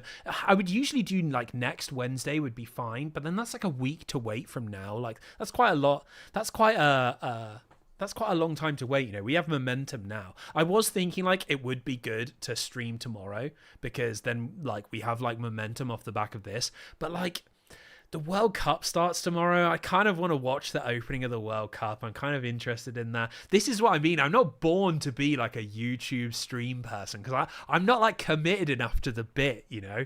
There's people who'd be like, I'm going to fucking stream every single fucking day until this works. I'm going to grind. And I'm just like, yeah, I could stream, but like maybe I want to play Marathon one night. The World Cup starts. I kind of want to watch the opening game of the World Cup. That only happens every 4 years, you know? I think one stream a week is good. I think so too, but I wonder if I need to do 2 for it to be like a proper thing, you know? Like, it's tough. I'll decide. Basically, yeah. Francisco posted the link to the Discord, so if you by some freak situation you are new to the channel because of this stream, or you're watching this on the VOD and you are not part of the Discord, you can join there and then you'll definitely know for sure. But yeah, if you follow the channel over on Twitch, you'll see when I go live. I'll decide though. But yeah, anyway, I'm going to stream Pragmata though. I don't know if anyone has played that game, but I think that game looks cool.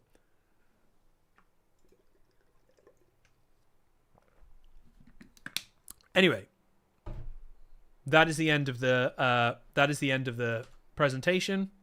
I hope you enjoyed it. I will now be taking questions.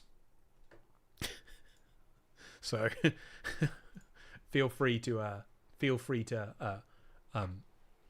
fire your questions at me, those that I haven't answered already. As you can see as well, look, the lighting has changed already. It's gotten much darker outside. I kind of want to play it, Pragmata. Yes, I quite want to play Pragmata as well. That's why we're going to stream it. I think that'd be a fun stream game. Someone reliable told me that it's quite gameplay heavy, so I think that'd be kind of a good stream game. What is your opinion on the Nintendo Switch 2 video game console? I will be honest, I fucking love my Switch 2. I have played my Switch 2 an enormous amount since I bought it.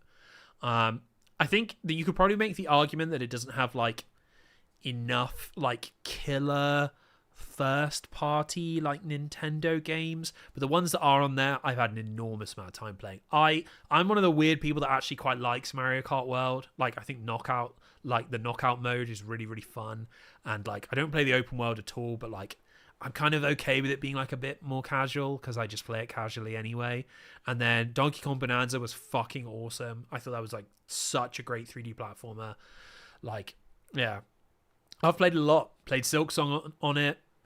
Killed that. Yeah. Revisited Pokemon Scarlet with better performance. I had quite a lot of fun playing that. Final Fantasy 12 replayed. I played Ball Pit on it. That was really fun as well. I've been getting my money's worth, to tell you the truth. Are you planning on wearing a tie at your wedding? JRB8863. No, I'm not going to wear a tie at my wedding. I've got like a little pocket square, and I've got like a little corsage, so that it will be clear that I am the groom.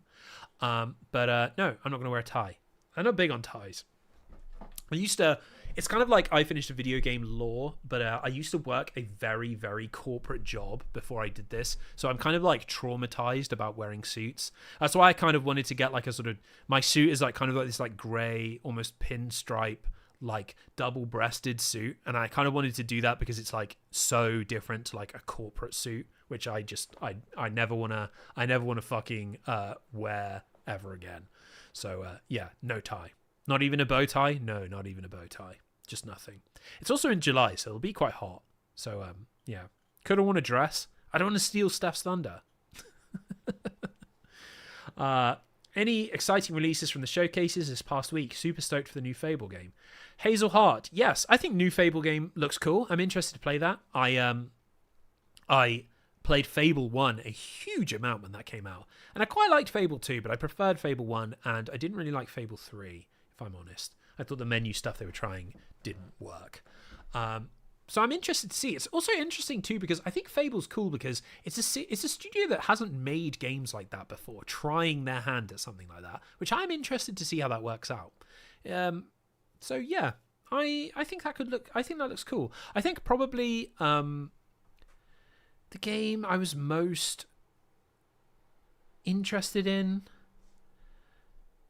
yeah, like Ueda's new game.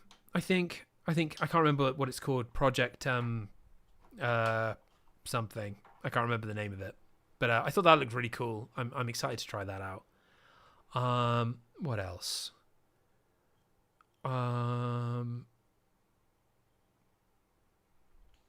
Yeah, Resident Evil Veronica. I think that seems pretty cool. Gen Atlas, that's it. Yes, I think that looks cool. Yeah, yeah. What else? Kingdom Hearts 4. I'm interested to see more about as well. I haven't played Kingdom Hearts 3, but like Kingdom Hearts 4 kind of like the fact that they basically just like are ditching all the Disney stuff, I'm kind of like into. Like, I'm kind of into Kingdom Hearts, just like being like, yeah, fuck it, we're like in a Final Fantasy thing now. Like, that'll be interesting to see more of. And I kind of low key like quite like Kingdom Hearts. Yeah, Resident Evil Veronica. I think that will be. I mean, it's Capcom. It's Resident Evil. It'll be super good. What were the other ones from Summer Game Fest? There were some other ones as well. I can't like remember any of them. Summer Game Fest announcements. My brain is just like slurry. Oh, here we go. Here's a list of them. The following titles are showcased. Control Resonant. I think that looks really cool. I need to get around to playing Control. I have that recommended to me a lot. And weirdly, I would say that Stellar Blade was kind of speaking to me. I saw quite a lot of people like super hyped for it. I never played Stellar Blade 1. I thought it looked kind of like derivative of Nier Automata. But like the more I've seen of it, the more I'm like, I think I actually maybe would enjoy this game. So I need to get around to trying that. Oh, that's one. Clockwork Revolution. I thought Clockwork Revolution looked really cool. I'm interested to try that out. It looks like kind of like Dishonored-y, Bioshock-y kind of. Looks like it has some like ImSim style stuff, but like not full ImSim, but like a little bit. Like, I think that looks like really cool. I'm excited to see how that turns out. What else we got? I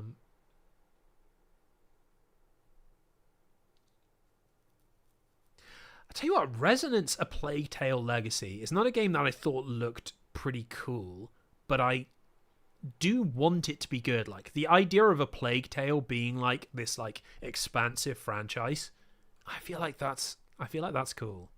I'm into that. Final Fantasy VII Revelation as well. That looked pretty cool. I guess I need to rewatch the trailers again, because when I first watched them, it didn't blow me away, just because I feel like we knew it was coming, so it wasn't like a big surprise or anything. I thought it looked really cool, but it wasn't like I guess having seen Final Fantasy VII Remake and then Rebirth, it's like some of the like excitement of seeing the third part isn't like there, because I feel confident it will be good, and like I feel confident they would do it well. I think splitting it into 3 separate trailers was kind of awkward. I totally agree. I feel like that kind of killed the momentum. I feel like if it had just been one super long trailer where they showed everything and it was like sensory overload, that would have been pretty cool, I think. Getting like Matt Mercer out to talk midway through kind of made me go a bit like, oh, that's kind of weird. I just want a new vampire game with rich dialogue, gory magic, and anti-hero. Basically, new Legacy of Kain with his own take on vampirism. Well, my friend, let me introduce you to Vampire the Masquerade Bloodlines 2. Yeah, I thought there was some cool stuff. I can't remember what was in the Sony one. Sony's one was had some interesting stuff, didn't it?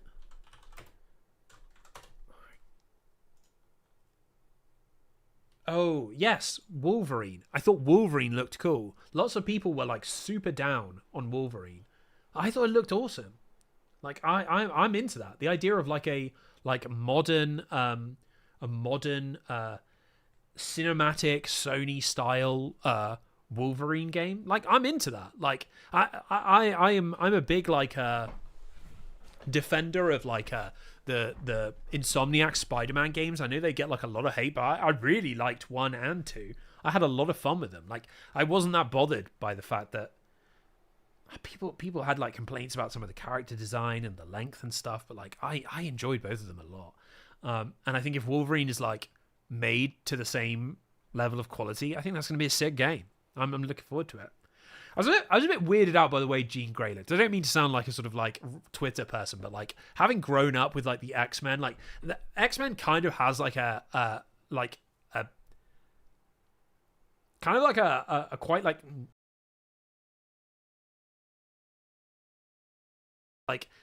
X-Men has a kind of like 90s blockbuster-esque sort of visual aesthetic, like kind of aspirational aesthetic.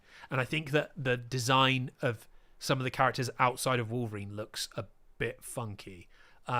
But like that is like such a minor complaint compared to stuff like, is it fun to play? You know, yeah. So yeah, I thought that was okay. No Rest for the Wicked was announced as well. I need to play No Rest for the Wicked. I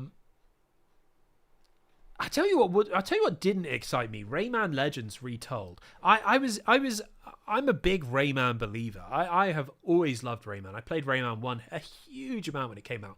Played Rayman 2 a huge amount. Rayman Origins and Rayman Legends, absolutely loved those games. But I don't know, Retold I think it's a bit weird to do like a remake of Rayman Legends, which is still like eminently playable now. In fact, I feel like they did a whole big thing when Legends launched on Switch, which was like not even that long ago. I don't know. I wasn't super into that.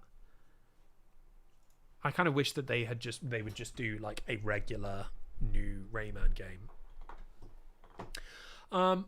Yeah, there's some pretty cool games though. Yeah, someone said as well that Disco Elysium like Vampire the Masquerade game looked interesting. Yes, Pork Whisperer. I agree. I thought that looked cool as well.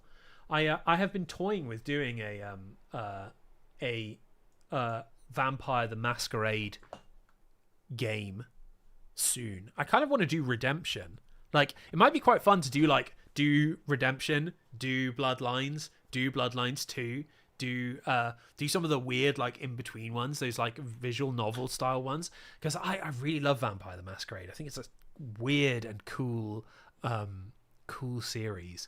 And I don't think people talk about Redemption very much. And Redemption is fucking cool. Like, kind of janky and busted and weird, but like has a cool story.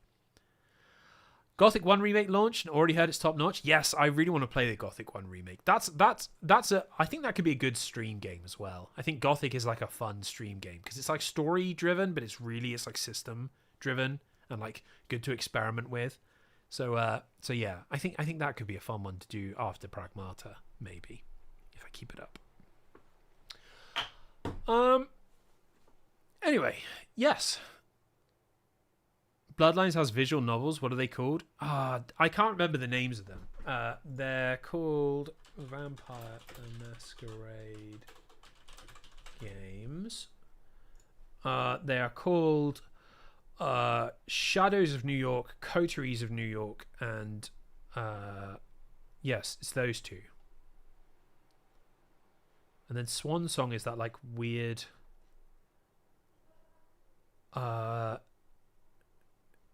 that's the like weird Mass Effect style one, isn't it?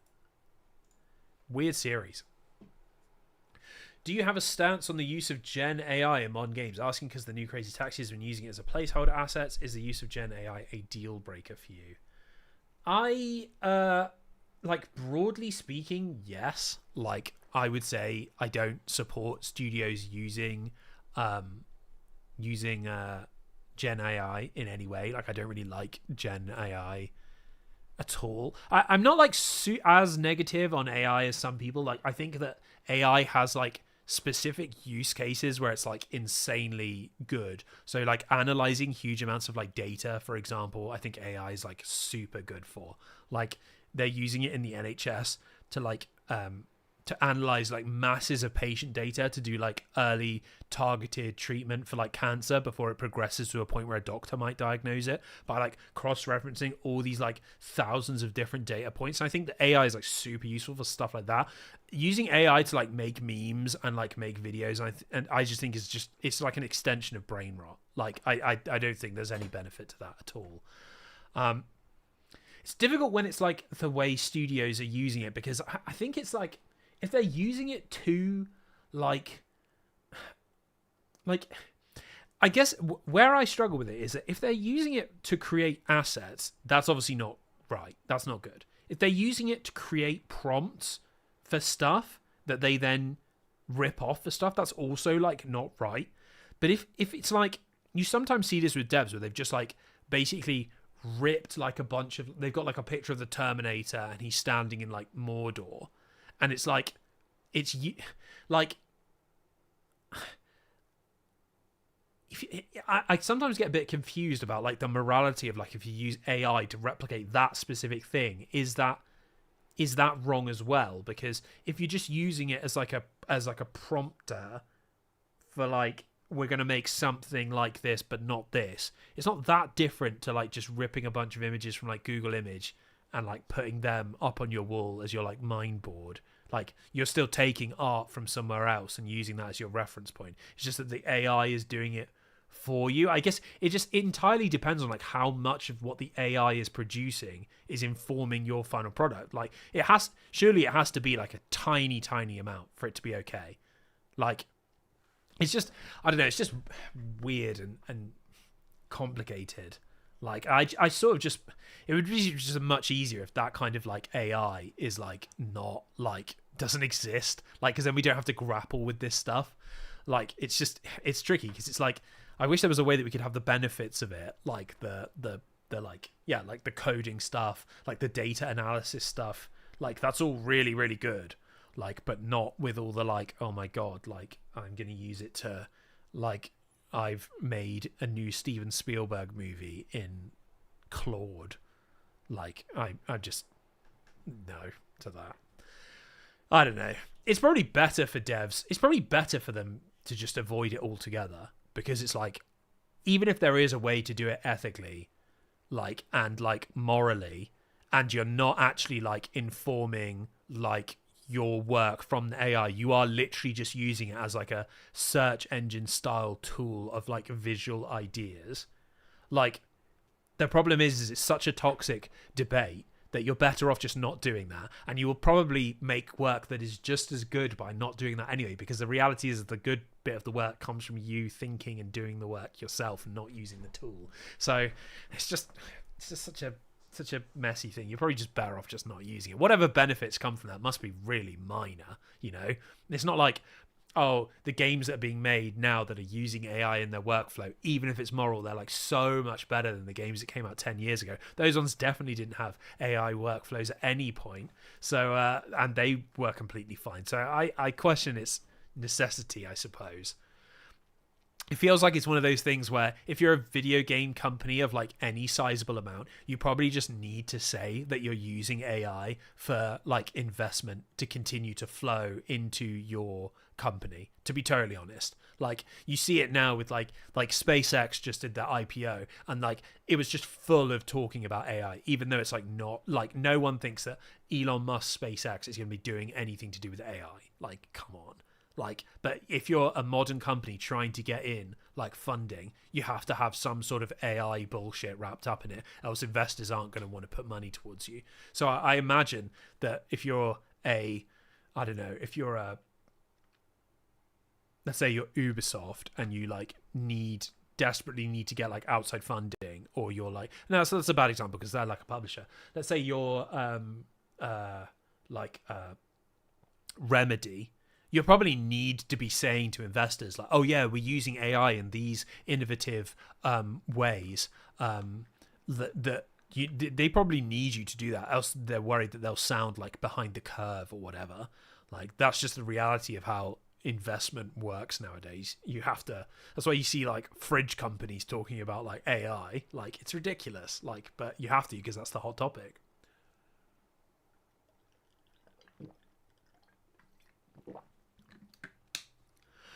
I don't even think it's that great with data or programming. In fact, it's actively bad in a lot of situations, like with vibe coding or how Google aggregates search results. Yeah, I mean, I agree. Like, in those instances, like, for sure, like the way Google aggregates search results is horrible. But I guess more what I'm saying is that there are cases where AI is being used in ways that are inarguably positive, like in healthcare and stuff, like where they're able to like do big data work that would have previously not even just about like, oh, it's taking someone's job, like it would have been prohibitive because of the amount of time involved in processing that data. Like, you can do that now much faster, and if that results in 1,000 people receiving preventative care for a strain of cancer that they carry markers for, you're saving 1,000 people's lives. And if that work takes 3 years, like, because humans are doing it, maybe 200 of those people die. Like, so, like, in instances like that, I think it is like a positive. There are instances where the use of like AI is definitely positive. I'm not like we need to get rid of like the whole thing. The whole thing's a net negative. The problem is that it's just like the uncontrolled, unfettered, like no regulation whatsoever, no rules, complete Wild West. Like you can use it for anything. If you want to use it to make like a rip-off Studio Ghibli movie, that's fine. If you want to use it to make like porn of celebrities, that's fine. Like that's like the main problem I have with it. Like I'd rather that it was just like, you know, a tool that very intelligent people use to do very, very complicated mechanical data-driven things. Like I think, but the problem is that's not exciting. Like, whereas, we will be able to make YouTube videos with no content creators. We'll just be able to AI generate whatever you want to watch. Like that's where it gets way more dicey. Yeah. Anyway, that was quite a heavy conversation, wasn't it? How did we even get onto that? How did we end up talking about AI in such an intense manner? How did I end up regaling you with my pointlessly nuanced views on AI? Who knows? Well, unless anyone else has any pressing questions, maybe we can think about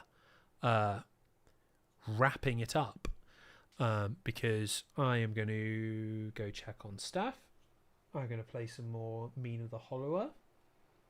Maybe I'll play some Marathon later.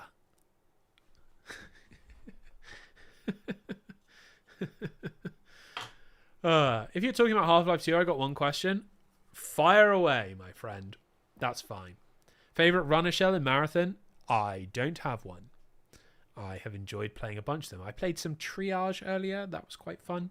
The heal, the res thing, the targeted distance res thing, that's like pretty good. And those med bots seem overpowered as fuck. What are your thoughts on Breen? I believe he's a very... Ooh, that is a tense question because I don't know what you're going to say there.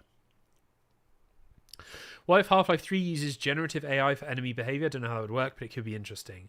I think that I think that's like, we're too far away from that. Like, I think a big problem with AI as well is that like it can do some amazing things, but like also it's like the stuff that it can do is like not as far as what like as where some people think it is. So I think the idea of like games being like generated by AI, like we're fucking miles away. Vidimod team, been so long, used to be on your Discord server. Well, you're always welcome back, my friend. No worries. Nice to see you. What are your thoughts on Breen? I believe he's a very sympathetic antagonist. I wouldn't say he's a very sympathetic antagonist, but I think he's a good antagonist in that you can understand where he's coming from. He's kind of like a futurist dictator where he thinks that he's making decisions that will save humanity. If we are absorbed into the Combine, we'll be protected from elimination. And he thinks he's brokered peace between the Combine and humanity, and that is true.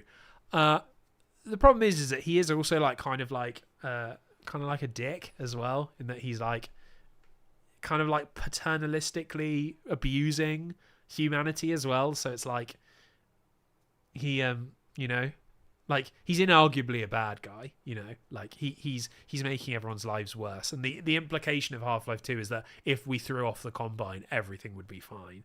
So I think it gets like a little dicey when you're like, oh, but like what if like the Combine being in charge has like stopped climate change, or like, oh, it's like, it's, well, at least it's just deconstructed capitalism. Like it gets a bit dicey when we push that. I don't think he's meant to be like analyzed on that level, if that makes sense. Any more PS1 games you'd like to do a video on? Yes. Silent Hill 1. I will very soon do a video on Silent Hill 1, Silent Hill 2, Silent Hill 3, Silent Hill 4, all together, the Team Silent era, the golden age of Silent Hill, which will take us back to the PS1 and the PS2. I'm going to do that very soon. Maybe not next, but fairly soon. I think that will be very interesting, considering that Silent Hill is no longer dead and is actually back. And I think that most of the Silent Hill videos on the internet are kind of like quite outdated now. in that they are talking about a Konami that doesn't exist. Konami do actually make games. My Castlevania video is like just about hanging on because we haven't had like a proper big haven't had a proper big Castlevania game, but there will be one soon, so that will eventually be out of date there. But yes, I will do that soon. I need to do some old-fashioned games soon. Silent Hill will be it. Not next, but soon. Do you think it's okay to use AI to design new pasta shapes? If they are good, it is good for everyone. I mean, probably not. Like, is it not just better if like a human does that? I don't know. I don't think I have an opinion on that one. Hey, I just wanted to say your history of bad video games is actually one of my favorite videos of all time. It was an incredibly refreshing way to look at games, open my eyes on viewing bad games. That's nice to hear. QQW53. Thank you very much for popping in here to say that. I also really like that video. That video was a lot of fun to make, and it was a real really nice reminder that because there was once upon a time where some of my videos popped off pretty hard. We used to operate in the millions category. Now we operate in the hundreds of thousands category because of changes on the website, because of saturation, because when you're on the cutting edge of a format, like, people catch up. That's all totally fine. But the absurd history of bad video games was a nice reminder that I do still have a big video in me, Like, I can still make a video that does over 1 million views, Like, this old dog isn't completely out of it just yet, I haven't completely I haven't completely lost touch, dived off into the netherworld of video game history that interests me and nobody else. So yeah, I'm glad you enjoyed it. I like that one too. That's probably like my third favourite video, I would say. The only thing that somewhat sours on me is that I just, every few days I receive a comment saying that I'm a woke idiot for not liking Little Britain. And I'm just like, fucking hell. you know that online culture wars have become fucked when you're defending Little Britain, because that shit sucks. It sucked at the time and it sucks now. So yeah. We ever consider covering Splinter Cell Chaos Theory? I consider the game's idea of combating information warfare really interesting, and this was back in 2005. Yeah, Splinter Cell has always been somewhat on my radar.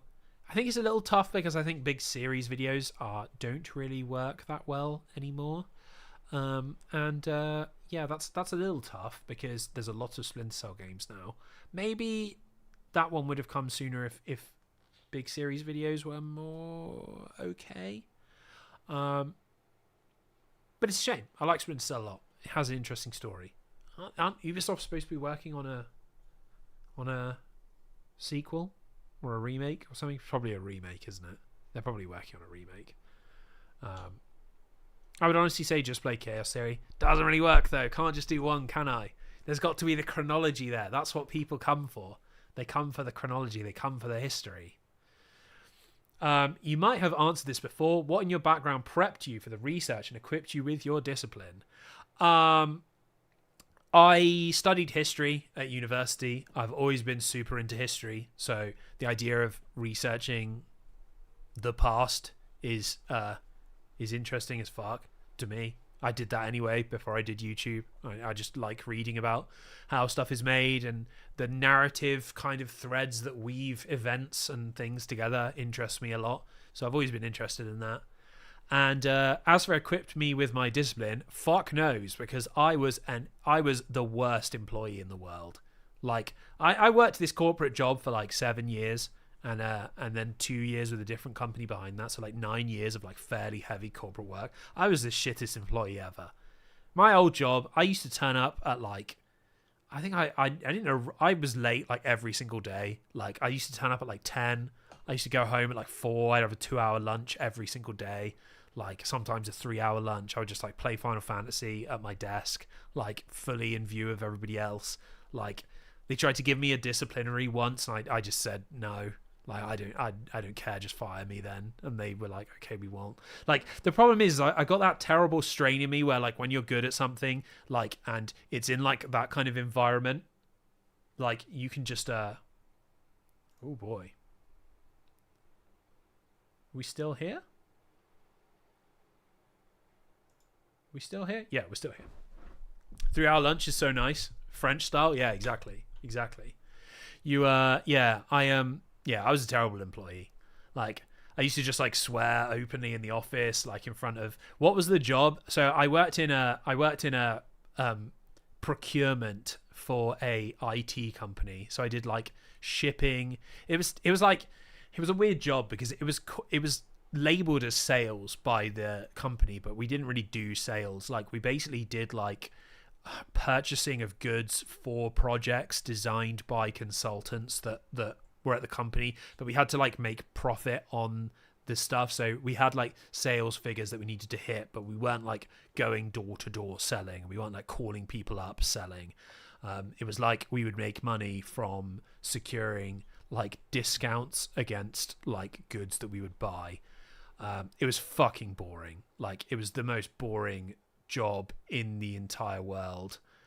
Just so dull that it's barely even worth factoring in. But I got quite good at it, and so I didn't really need to work very hard to keep my job. Yeah.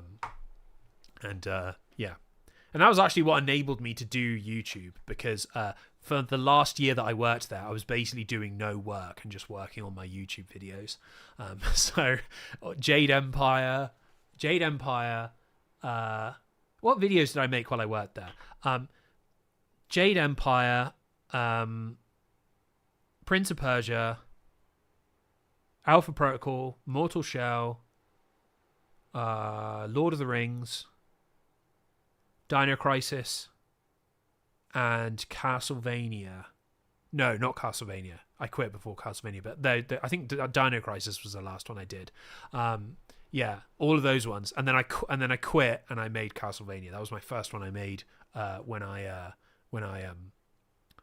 went full time, which is pretty wild to think about now, because I went full time and had like 18,000 subs. I have no idea what I was thinking. Like, I have no idea why I did that. I still sometimes look back and I'm like, I left a job where I had basically like complete tenure, where I could do anything I wanted that was quite well paid, and I quit to just pursue a complete fucking giga gamble on YouTube when I had like barely any subs. I had no Patreon at the time. I hadn't made a Patreon.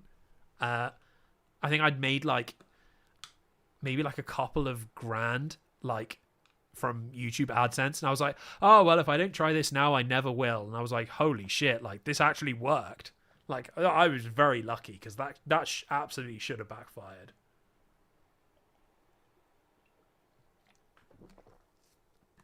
So yeah, my advice to you all, if you have a cushy job, keep it. Don't quit to pursue a career on YouTube.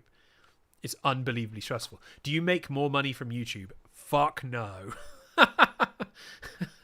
No, I do not.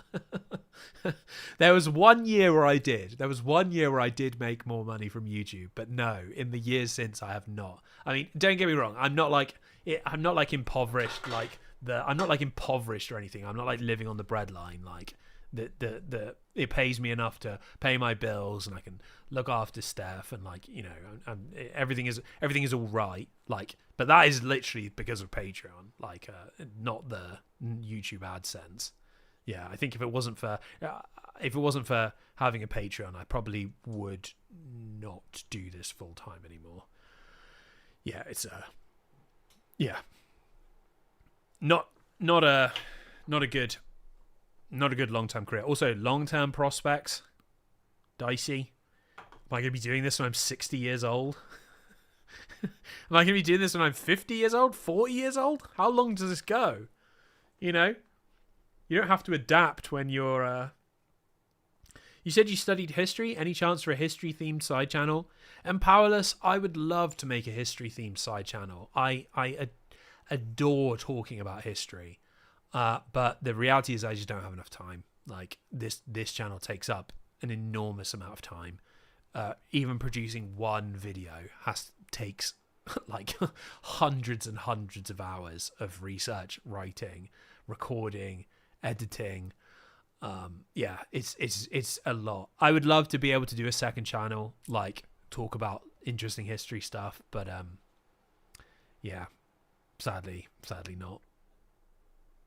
I think if I started a second channel, the quality of I finished a video game would just drop, and then people wouldn't like that. Like, I'm barely holding on as it is.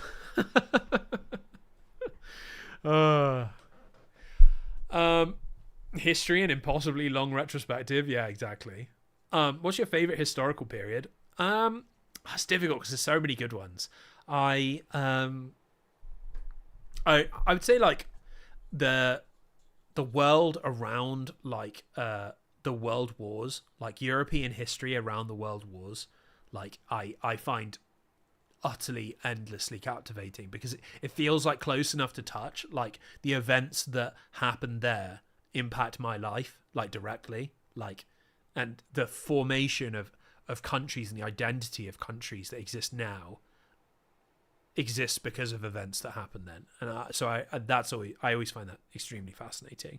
But like Roman history is also super interesting. I love like ancient Greek and ancient Roman history because there's like a weirdness in that it's like 2,000 years ago, 2,500 years ago, and like they feel so like us. Like if you read about like Roman senators and like Roman praetors and consuls, like they feel so similar to like modern presidents and modern celebrities and stuff like that, motivated by similar things. Like I find that very, very captivating in a way that say like medieval history sometimes doesn't. Like they can feel like a bit alien to us. Like they're so religious and they live in this like these strict like royal family dominated worlds where like the vast majority of people are illiterate and work in fields, and there's very little of our society that you can recognize in there. Whereas when you study like ancient Roman stuff, like it feels like there could be a city like that now. Whereas, you know, when you study, I don't know, like when you're reading about Richard the Lionheart, like places he goes to, very, very unrelatable. Still interesting, but very unrelatable. Hey, I'm Ill. Rewatching your videos, amazing stuff. Thank you for your work. Peset a week. I'm sorry, I think I said that wrong. But thank you very much. I'm sorry you're feeling ill, and I hope you feel better very soon. I was a PE teacher for 10 years, then I went for a new career. In the last 13 years, I worked as a game animator here in Sweden. Congratulations. That's awesome. That's very similar to what I did. Huge career change. But it makes you feel better, doesn't it?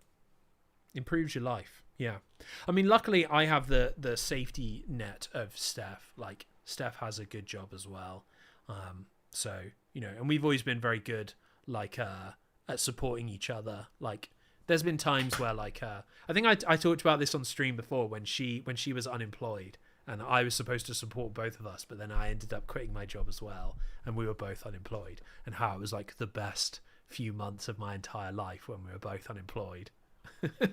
I think I spoke about that on Twitch before, but like, yeah, being unemployed was super good. Like being unemployed can fucking suck. Don't get me wrong. I'm not being facetious about that. I'm not being flippant because being unemployed, huge downsides. But there are specific situations where being unemployed can be fucking great, and it was so good then.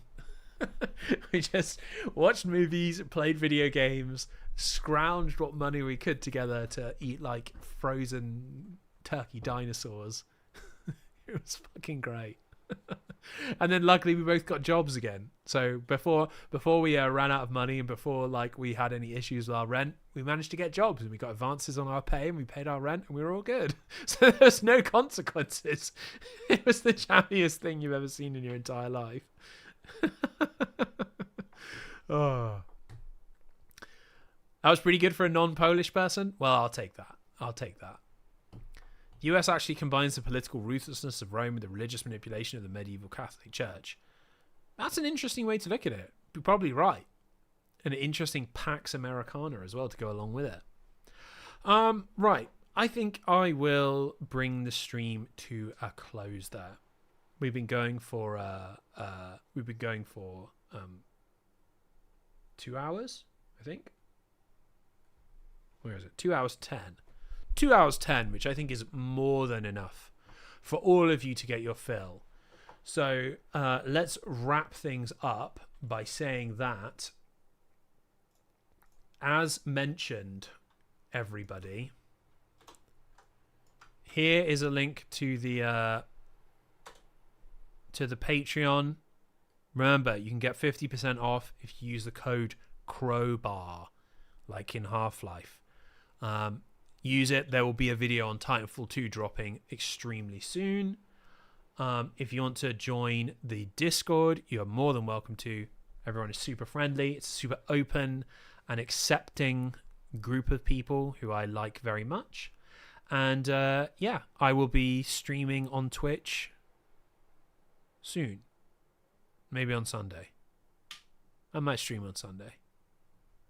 Maybe we'll do that. Yeah. Okay. But otherwise, thank you everybody for turning out today. It was a lot of fun. I hope you enjoyed the presentation. I hope you enjoyed hearing my voice for 2 hours. I will see you all very soon. On YouTube, I don't know when, but yeah. See you all. Have a lovely night, everybody. Enjoy the rest of your week.